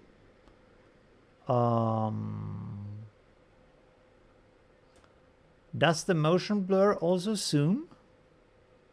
No, does not. Does the radial blur also zoom? No, does not. Okay, interesting. Blur and diffuse, field blur, blah, blah, blah, radial, motion blur. The motion blur zooms? Oh no, we've already tried that. Okay, so it doesn't. But you can go here to filters, blur, and then you have zoom blur here. And with that, you can now create this effect, which of course is wrong here. So let's duplicate this and then filter, blur, zoom blur. And we can adjust how like strong it should be. I think here, yeah, this time, thank you, Affinity Photo, you can do it. You see a little plus icon, and I can actually say where the center of my blur should be, so we can make it perspectively like back here at the end of our lines. Apply that, and then I put a mask on that. You can either put a mask on it or just like delete the stuff you don't need. Let's try it with a mask and see if that works or not. Let's go with a little soft hardness, big brush, maybe low opacity so we can paint over this multiple times. Let's reduce this even more. And now I can just paint this in here and have this kind of zoom effect here.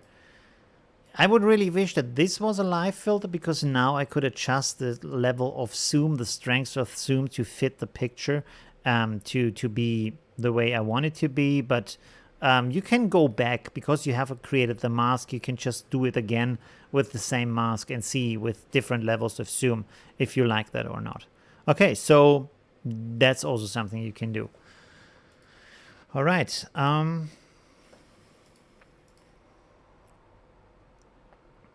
Edit the original shortly after. Don't worry about that. Yeah. The NIP. Yeah, you're welcome, Elaine. Ellen. I'm sorry. I'm always pronouncing stuff wrong. Okay, there we go. So very nice edit. Just like problems again with the camera distance. I was like in the preview, I was for a second, it looks like she's floating in air, like she's leaning back and floating because the flowers have the same color. Do you see that? It looks like here, this is the arm holding a dress up like this, and then she's just floating. That's pretty funny. Okay, so she doesn't float, she's just sitting there, but the flowers have the same color. And yeah, that looks pretty good. From again, maybe a little bit abrupt here down there for the blur. That's a little bit much.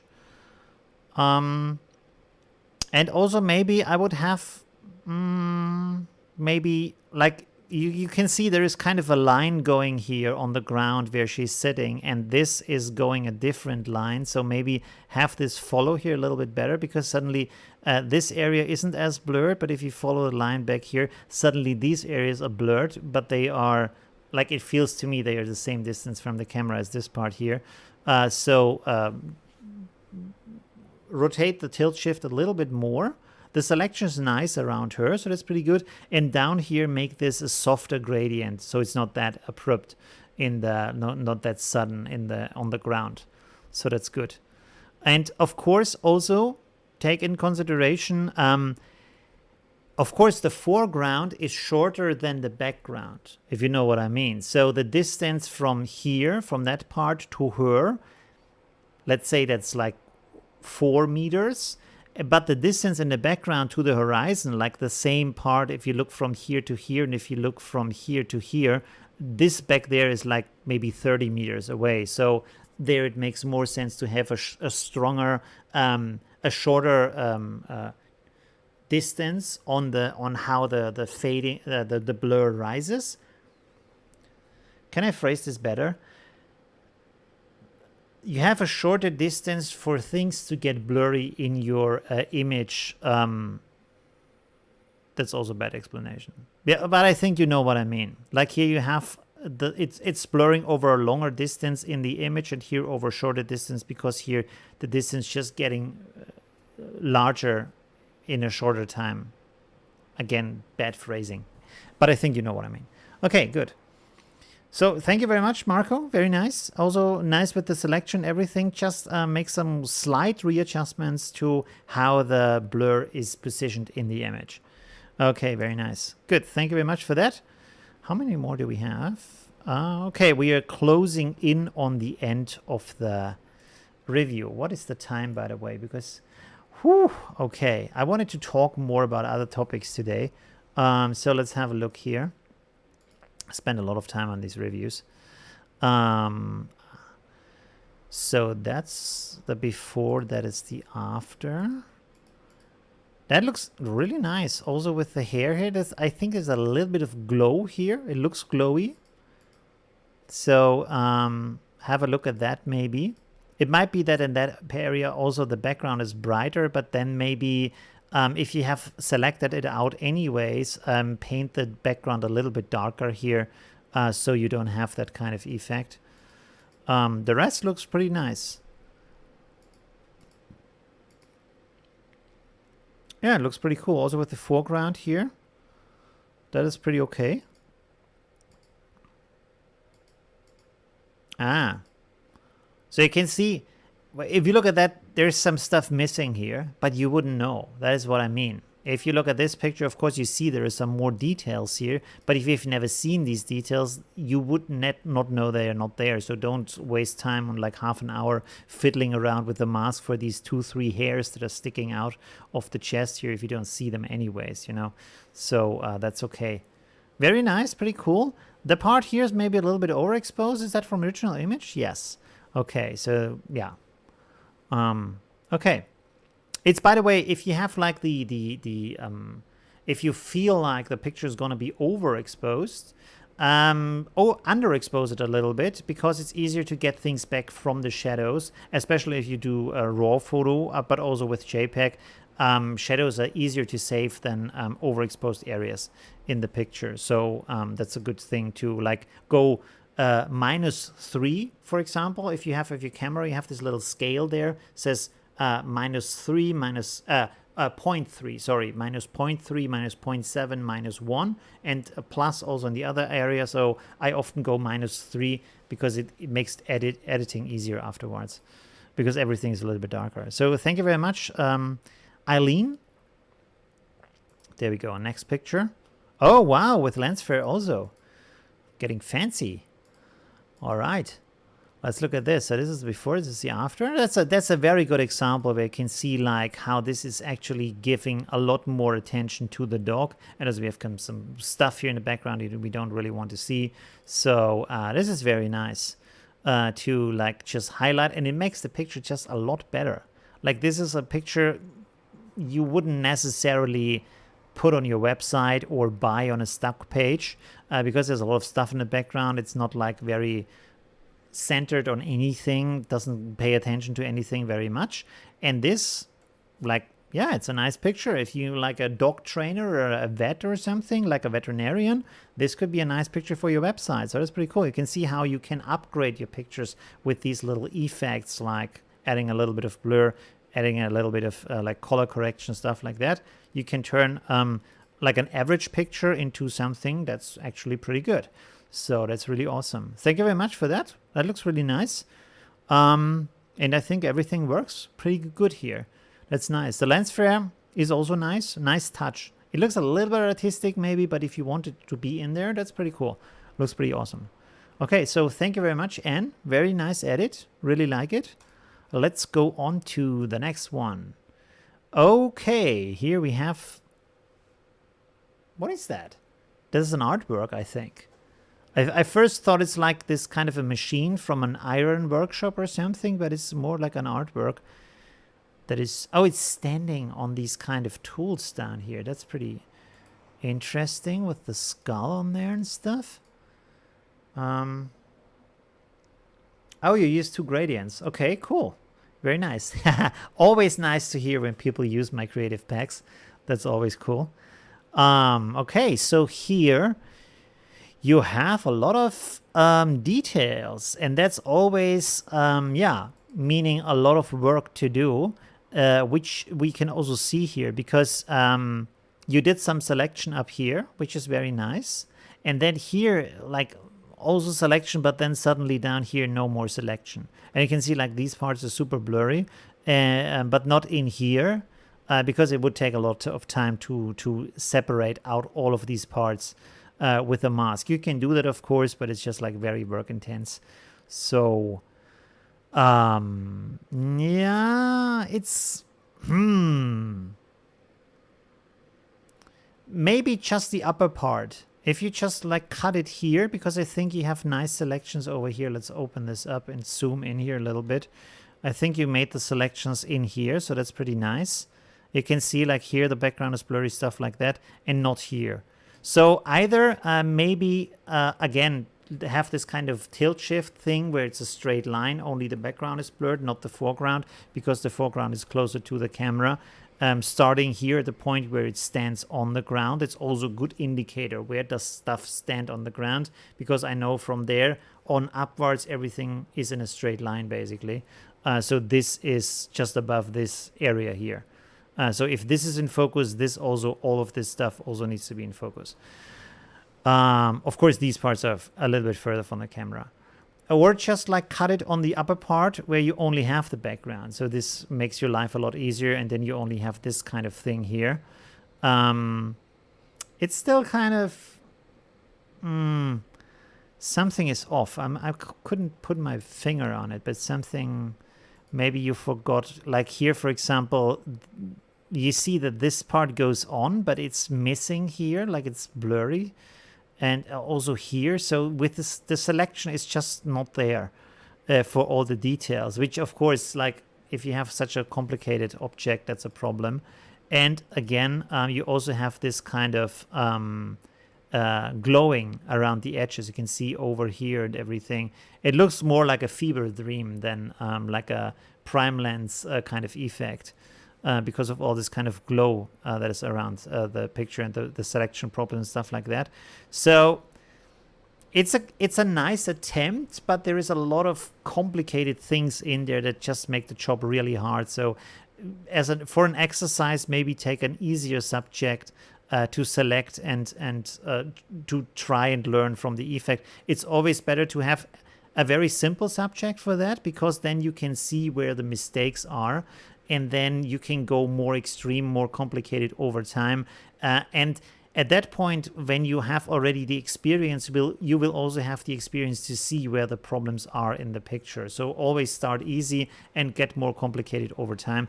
And this is an actually like really complicated subject to separate out and then create a nice effect for that. Also with the thin lines and stuff like that. Very complicated. Don't start with that. Okay, but nice effort still. Yeah, but a very big challenge. There's a picture from Sibi. Let's see what this entry is about. Wow, okay. Lots of color adjustment going on.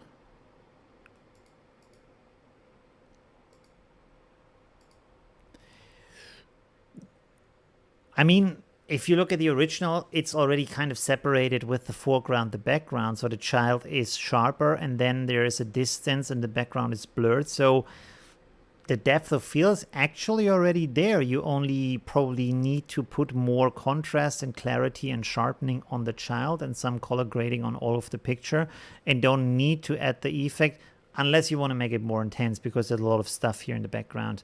So always like also think about what is in the background. Can you maybe place the kid or whatever you photograph a little bit better so you don't have the problem in the first place?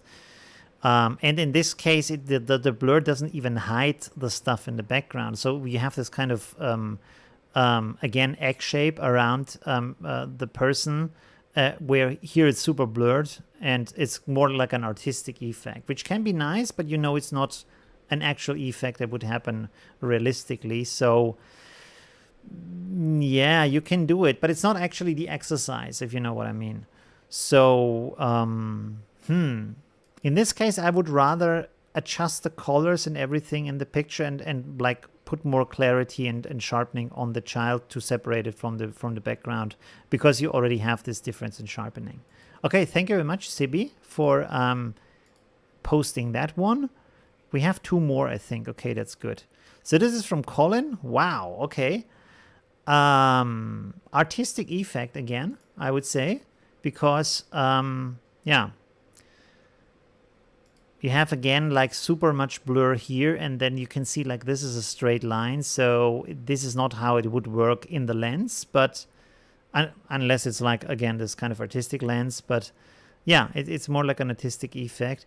And if you would like to separate that out, you would like to search for a line here where everything, like you can see like how, I mean, this is like a flat plane, so it's kind of easy to see where the distance is going on, and to put like a blur on here that gradually goes more blurry into the background if you want to single out that area. And then, of course, you have a lot of stuff over here. So you have to mask out all this kind of stuff here and this and over there, and then to put a gradient behind the boat. So it's kind of easy to see where the blur would happen, but at the same time, it's really hard to like separate everything out, mask everything out to put the blur there. So that's a lot of work in this kind of picture to have it in there. Well, yeah. for the moment. In probably 2 or 3 years, we will have an AI effect that will separate it out for you. That's pretty cool. Yeah, especially because most of the modern phones, if you take a picture with a phone, and this is another thing that I wish modern DSLRs and mirrorless cameras or whatever would have, that is a 3D depth sensor. It actually measures the distance of the objects from your camera, and this is why you can do these amazing live 3D effects on pictures and even on video, and you cannot do that with the camera because the normal camera doesn't have a 3D sensor in it, which is, how can that be? I don't understand. Not even the expensive cameras, like you pay like 4,000 euros for a camera, doesn't have a sensor in it for depth. That's why. I don't understand. Okay, anyways, me ranting. Let's go on. Thank you very much, Colin, for that. So it's an artistic effect, but it's not like... It would be very complicated to put the effect in there. Okay, so here we have the next one. With... Who is she? She's like from a Disney movie, right? The Queen so-and-so. I can't remember. Isn't she the one who says mirror, mirror on the wall? Is that the one? I really like the editing from the color and the darkness, and also these kind of rose petals, I guess. Is it rose petals or flames? I think it's rose petals that are falling in front of her hands. So it's pretty nice. Yeah, that's nice. Like the darkness behind her here, it's getting brighter, so that's pretty cool. You're welcome, Colin. Thank you very much for posting the picture. So that's really cool. Maleficent. Who is Maleficent? Let's have a look. Maleficent. No, sorry. Ficent. There we go, Maleficent. Ah, yeah. Isn't that the movie where the guy cuts the wings of this girl who is living in this kind of other part of the world, and she has powers and they are afraid of her, stuff like that? It was a pretty cool movie. I really like movies like that.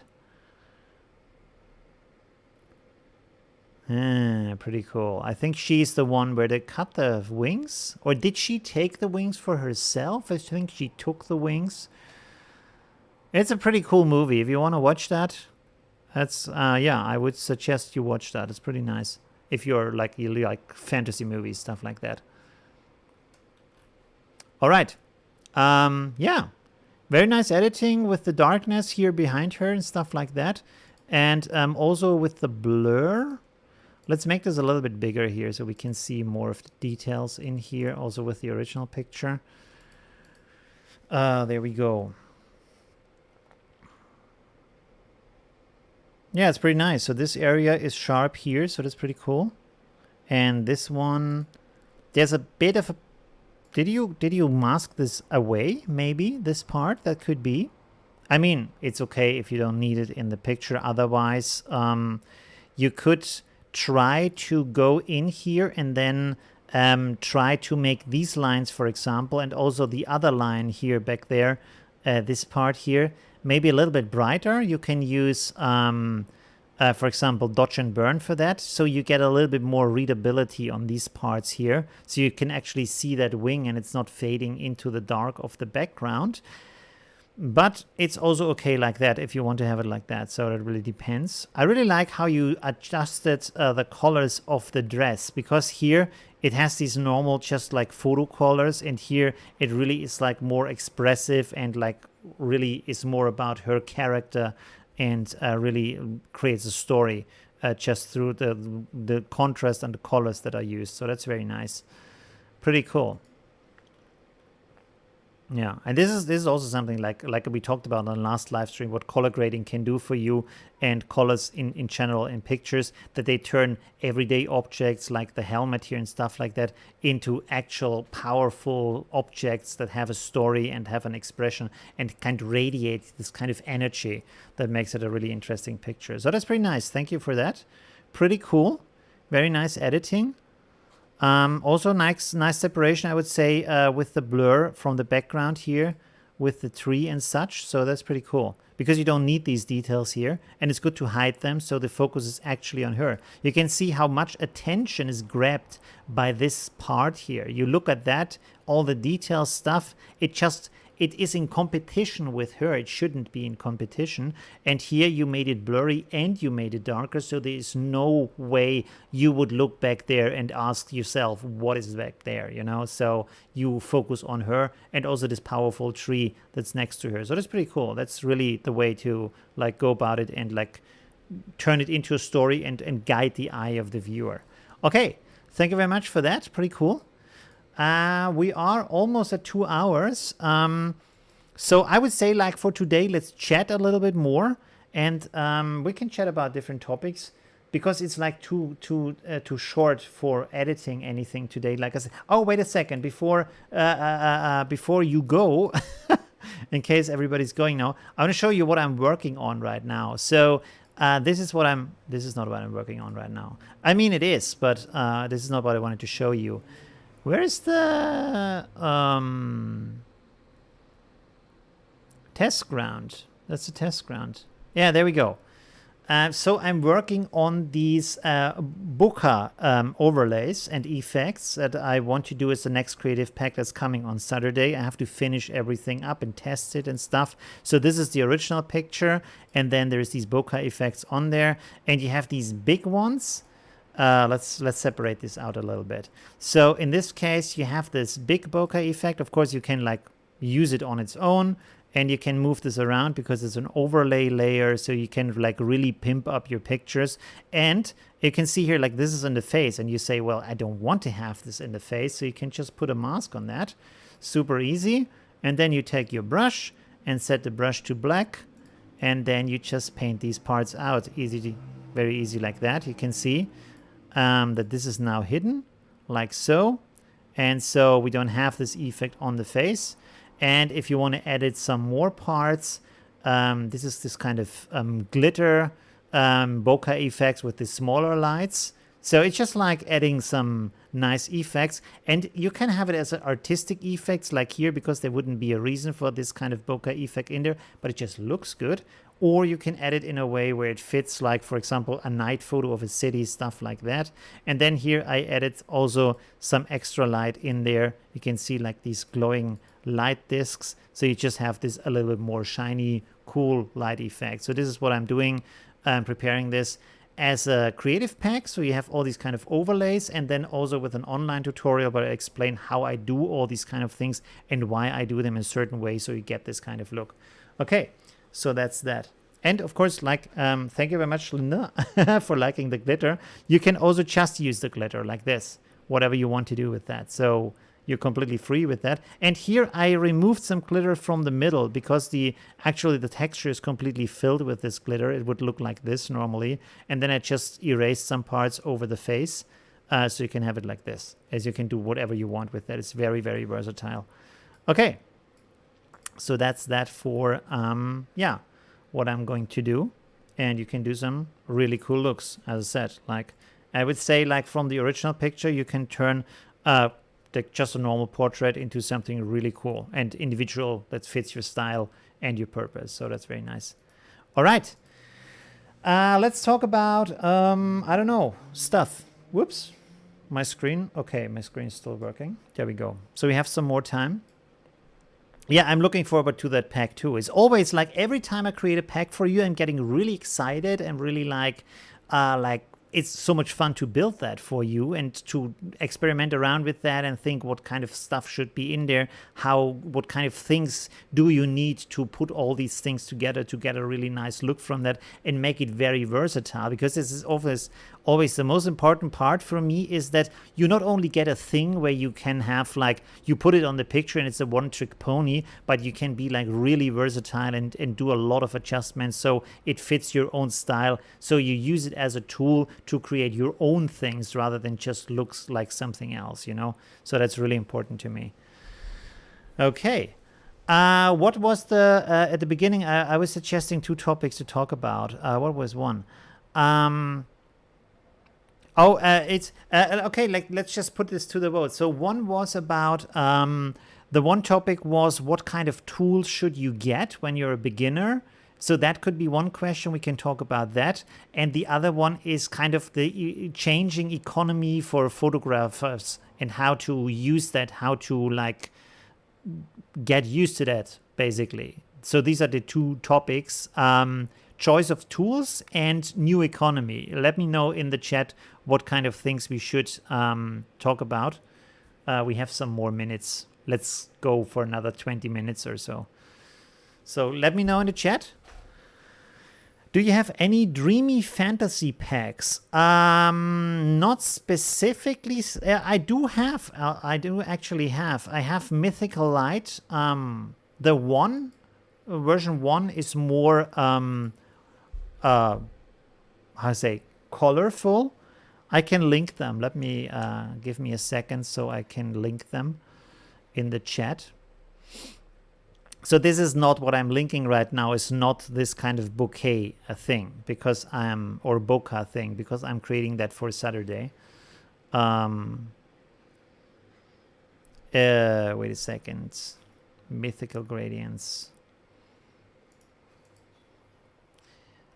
This is one. And then there is also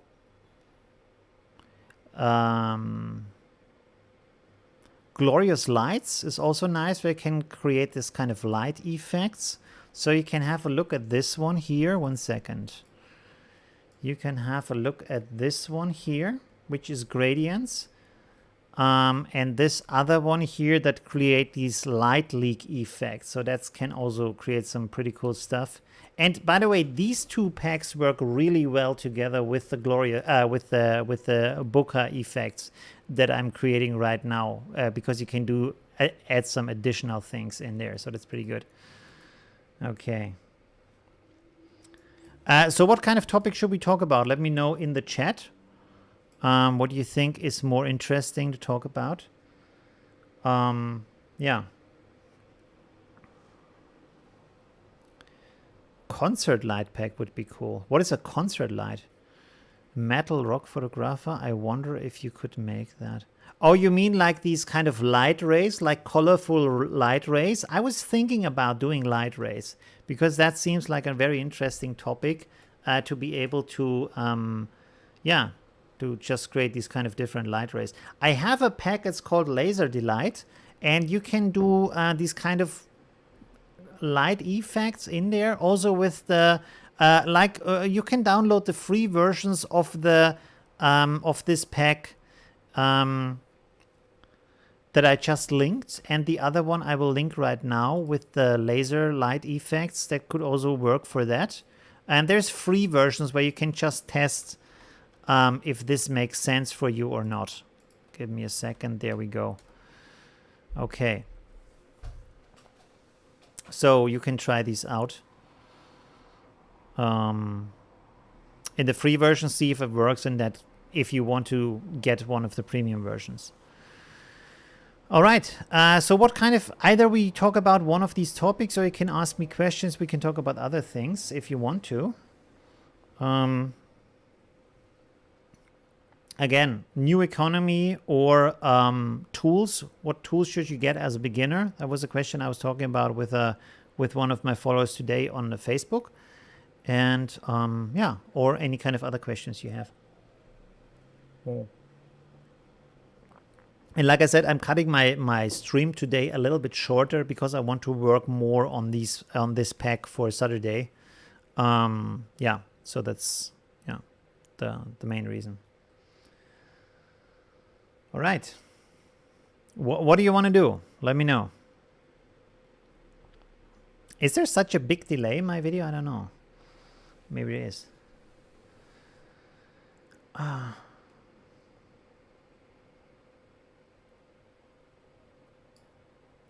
don't think I can do polls on YouTube chat, right? Is there kind of a poll function here? No. That would be cool. I think I can do polls on Twitch.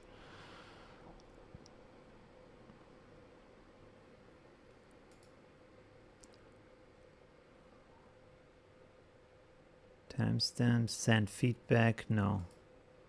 No, there's no poll function in here. Could do a poll on Facebook. Yeah, I could do, but that's probably too late now. Yeah. Tools. Okay. Addition for design with Affinity. Yeah, absolutely. Drawing tablet is pretty good if you want to do design stuff. I would use Affinity Designer, of course, because it's a vector program. But if you can draw on the screen, of course, if you have a tablet, you don't need that kind of tool. Or like at the beginning, you don't need one. Maybe if you get more advanced, you want to have an actual drawing tablet. But for starting out, you can really work with the iPad to create these kind of things. Yeah, we can talk about tools. Maybe that's a good thing to talk about. So the question of the user was, hey, I also have a Huion. I'm really happy with that. It's a very good price. Yeah, very nice. And mine one is really big. Like I think I have also the 20. Like it's like a full screen actually on your desk to draw on. That's really amazing. So the question is, like, if you're beginner, what kind of things should you get to start photo editing, learn all these kind of tools, stuff like that? And one thing I would suggest, and I'm a collector myself of different kind of tools, especially in the music part. We have a ton of different. It's called VSTs, like it's synthesizers and samplers and effects, all these kind of things, and the thing is, the more I buy of these effects or download, the less I use them. Not only because there is more and you have to spread your time over all of these. The other problem is the more you have, the more intimidated you are by this collection, the more you feel like under pressure because you're not good enough to use them, because you don't have time to actually know all of them. So it's getting more a chore at that point, and more like instead of like you're being happy to have all this stuff, you're more depressed about not being able to use that stuff. At least that's my experience. So if you start out, I would suggest to get as little tools as possible, so you're not getting overwhelmed by all these kind of complicated functions.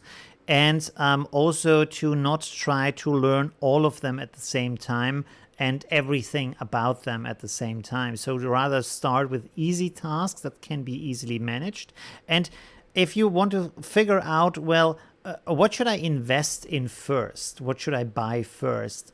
What I would suggest to you is think about who you are, what you like. And this is always a tough question, but there is a very easy trick to figure out who you are. And that is simply look back in your life, because you will see there is like a red line through your life. There have always been things that you have been interested in from a small child to now. There have been these returning things where you always went back to something, whatever that is. It might be cars, it might be nature, it might be, I don't know, maybe it's theater, or maybe it's, I don't know, you like to walk through alleys and just like look at the like small alleys and stuff that's going on there, small markets, stuff like that, you know.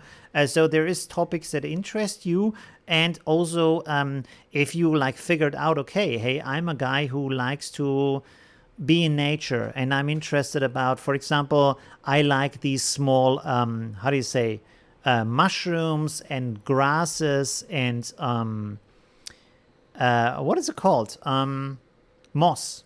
I like these kind of small worlds, you know. So this could be a thing. And then if you have separated this out, you say, okay, this is something that has always kind of inspired me. I'm always happy to look at that. It always gives me a good time to look at these kind of things. You can then go online, for example, on Pinterest, which is really great for research, and look at different photos. And I would suggest that you make two boards. Make one board that says stuff I like, and then make another board that says stuff I don't like, and then go through pictures, and then just sort them into these two boards.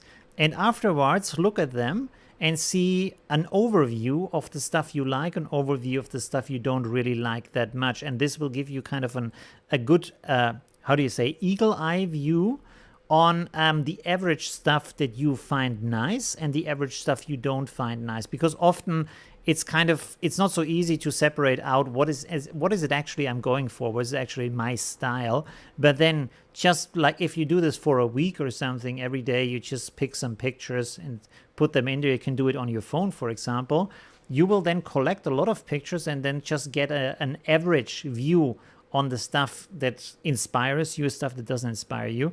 And then if you have figured that out, you already know what kind of things interest me to photograph and what kind of style interests me to edit in. And from that point on, you can then decide to see what kind of tools can provide me the best results in these kind of areas. And this will help you to figure out what should I buy, what shouldn't I buy, what kind of tools can help me with that, what kind of tools stand in the way of doing that, you know. So that could be very easy. Yeah.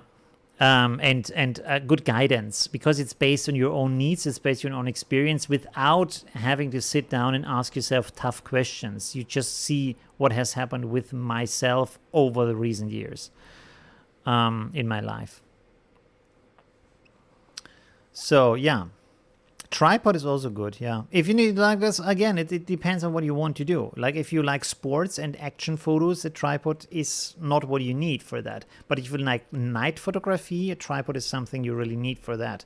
So that, I mean, this is why you figure out your needs first and what you like to do, and then buy stuff.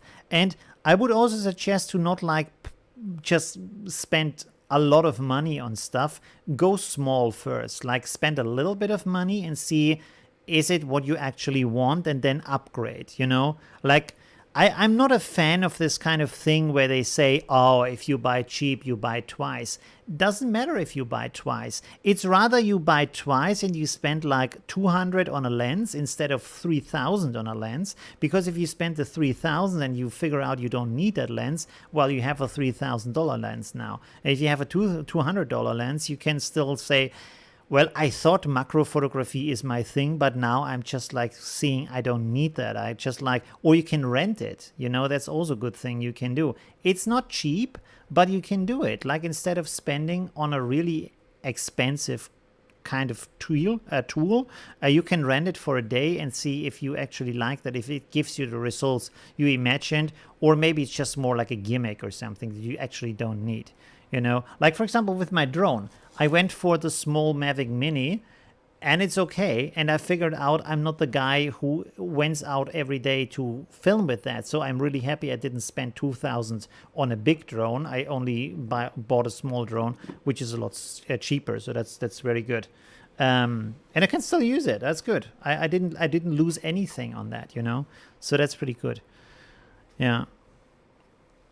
Okay, so that would be I would go like that and upgrade over time.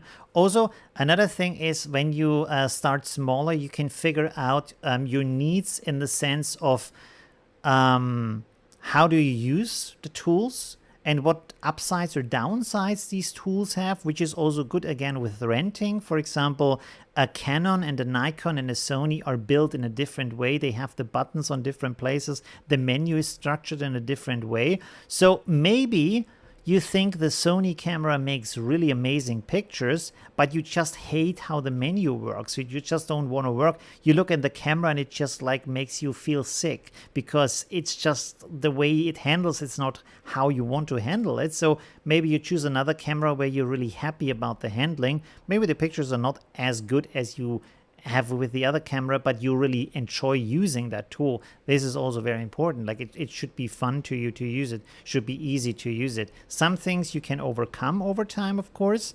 but still it should fit your workflow. And for some people it helps, and for some people it doesn't help. And of course you will buy stuff that you will never use. That's just a normal process, but keep those opportunities small where you buy something and you will never use it, you know? So yeah, those are basically how I would go about that. Be kind of careful. And the good thing with software is you can also download it and have like a 30-day or a 2-week way to test out the software. That's good. What does chat say?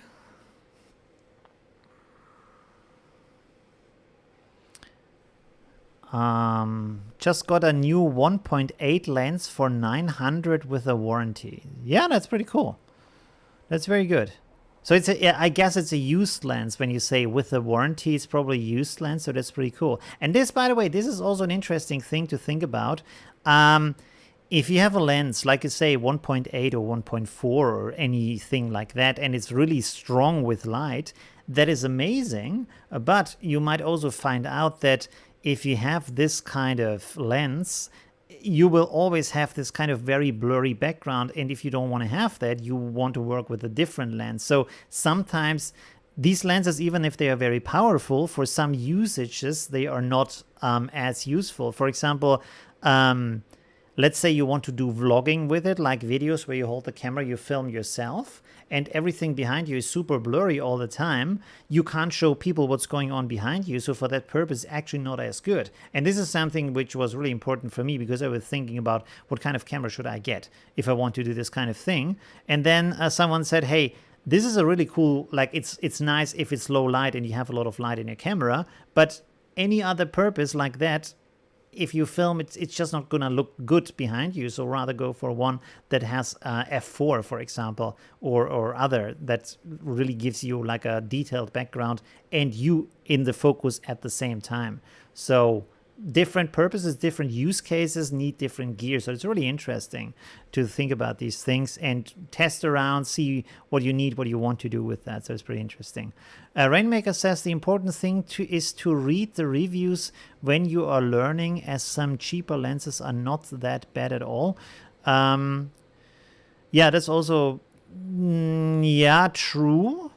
I would say look at the reviews, look at the upsides and downsides. Of course, reviews always just give the experience from that person, so don't get drawn into that, because they will tell you, this is the most amazing stuff, you should have that. And maybe a lot of people tell you that this is amazing, but then you figure out, well, it's amazing for them, because often the guys who do reviews are also very skilled people who know how to use the tool. And for you, maybe it's not that good because you don't know how to use that tool. So actually you would have to use another tool that's easier to get started with. So be a bit careful with reviews, and yeah, you can also test it out, which is also a thing. Like if you ordered on Amazon, you can in most cases send it back and they won't ask questions about that. So it's also good. You can order that, and especially if you have it delivered, like if you're a little bit tricky and you deliver it like before a weekend comes on, so you have like 3-4 days to test it and then send it back.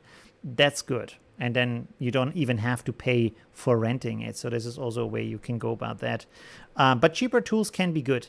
Yeah. Although I would personally rather go for proven tools than cheaper tools, because I found out that cheaper tools always are cheap for a reason. So if they, the reason always makes a tool more specific. So you might find a cheap tool that exactly fits the need you have, but it's cheap for a reason, which means it's not very versatile in what it can do. It fits that one purpose, but then if you want to have it a little bit different purpose, yeah, it's more complicated. It's getting more complicated to figure that out or to do that. So also, again, think about these kind of things, test them out, see if they work. For example, my studio lights, they are very cheap, they are very crappy.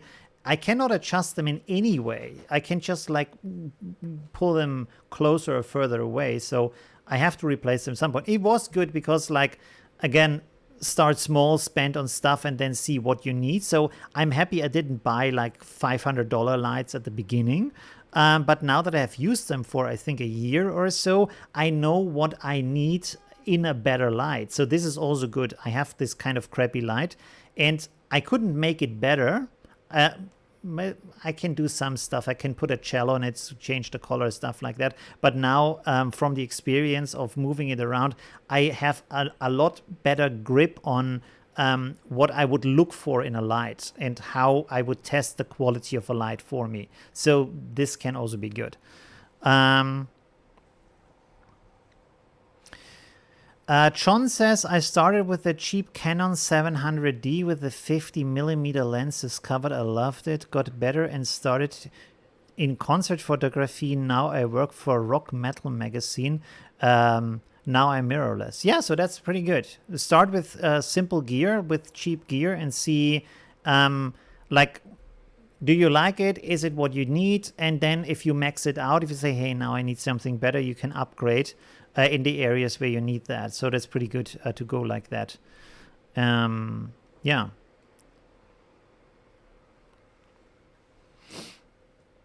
So, yeah. And like I said, it's a good way to figure out first, who are you? Also, maybe what is your lifestyle? Like, with me, for example, with this drone, it's really cool. I'm really happy I have it. At the same time, I'm not the action guy. That's the thing. I'm more the desk guy. I'm more the like sitting at home and chilling out guy. I'm not every day out there and doing crazy stuff that a drone would be useful for. So I'm sure I can do amazing pictures with that, and I want to learn how to use it better, but I just don't have this action lifestyle to use it to its fullest potential. So this is also a reason for me why the small drone is good enough for me. I want to upgrade in the coming years if I'm getting better with the stuff, and also adapting my lifestyle to that. So you can also push yourself with gear, but it's probably better to have the gear follow you rather than you following the gear. Photographic flash for portraits. That's also, by the way, yeah, that's a good point. A flashlight or any kind of studio light is really, really helpful. So that's like, that can really work wonders if you play around with that. But you can start out as easy and cheap as I think, what did I pay, like $40 or $50? I don't know. Where do you have this? This one. It's a cheap little Sokani light. You can put it in your pocket. It has some shells with it. It has these kind of clip-on things that go with a magnet on the front. As you can see, boom, it's on there. And this already can be a super good light to play around, especially at night or at dawn. If it doesn't have to compete to actual sunlight, you can do some nice things. But also in sunlight, you can like put some additional light if you have too strong shadow or stuff from the side. And also these kind of reflector discs, they are very cheap and they are very, very useful. So that's a good thing to have with you. Is these kind of, these kind of pop-up discs, they're these round things, and they are usually silver, gold, silver and gold, and white. If you pull everything off, and you can use it for reflecting light, for making light softer, stuff like that. So there's a lot of different uses for that. That's very, very good and very affordable, very cheap. You don't need an expensive one for these kind of things. So you can really upgrade and be a lot more versatile with these kind of things, if this fits the style of for this photography. But for example, if you do like small things, like I said, with mushrooms or macro photography or stuff like that, this light can give you a strong light from the side. So you have like a really nice contrast and shadow in there. Also with surfaces of plants, of trees, of stuff like that. With this light, you can do really interesting things and change the light situation. So these things can be pretty good. And you can like start very small with that investment wise. Like this is the smallest one. So it's the just the Sokani X21. There's a X21 Pro, and the Pro is a lot better, but it also costs a lot more. The main difference is that this, if you look here, it has these LED lights, and it's not very many LED lights. And this is a big problem because this gives you like 15 shadows that are very apparent in the photo. So that's kind of strange. And you can, of course, put these softeners on it so you don't have these hard edges around it. But the other one has, like, I think, at least double or even triple the amount of LEDs on it. And so you don't have that kind of shadow. It's like too many shadows to see in the photo afterwards. So that's pretty helpful. All right. Oh, wow. We already have 2 hours and 20. So, okay. That's the stream for today. I hope this was a little bit helpful to talk about how to choose the right tools and how to figure out what kind of photography you like. Also, by the way, before you buy any gear, if you're not sure if photography is your thing at all, use your phone, because your phone can be an amazing camera, and you don't have to buy anything extra, and you can just test out. Do I like macro? Do I like landscape? Do I like street photography? You can do it all with your phone and then just see if that's your thing, or if you rather like use pictures from the internet and edit those into composites or whatever you want to do. So that's good.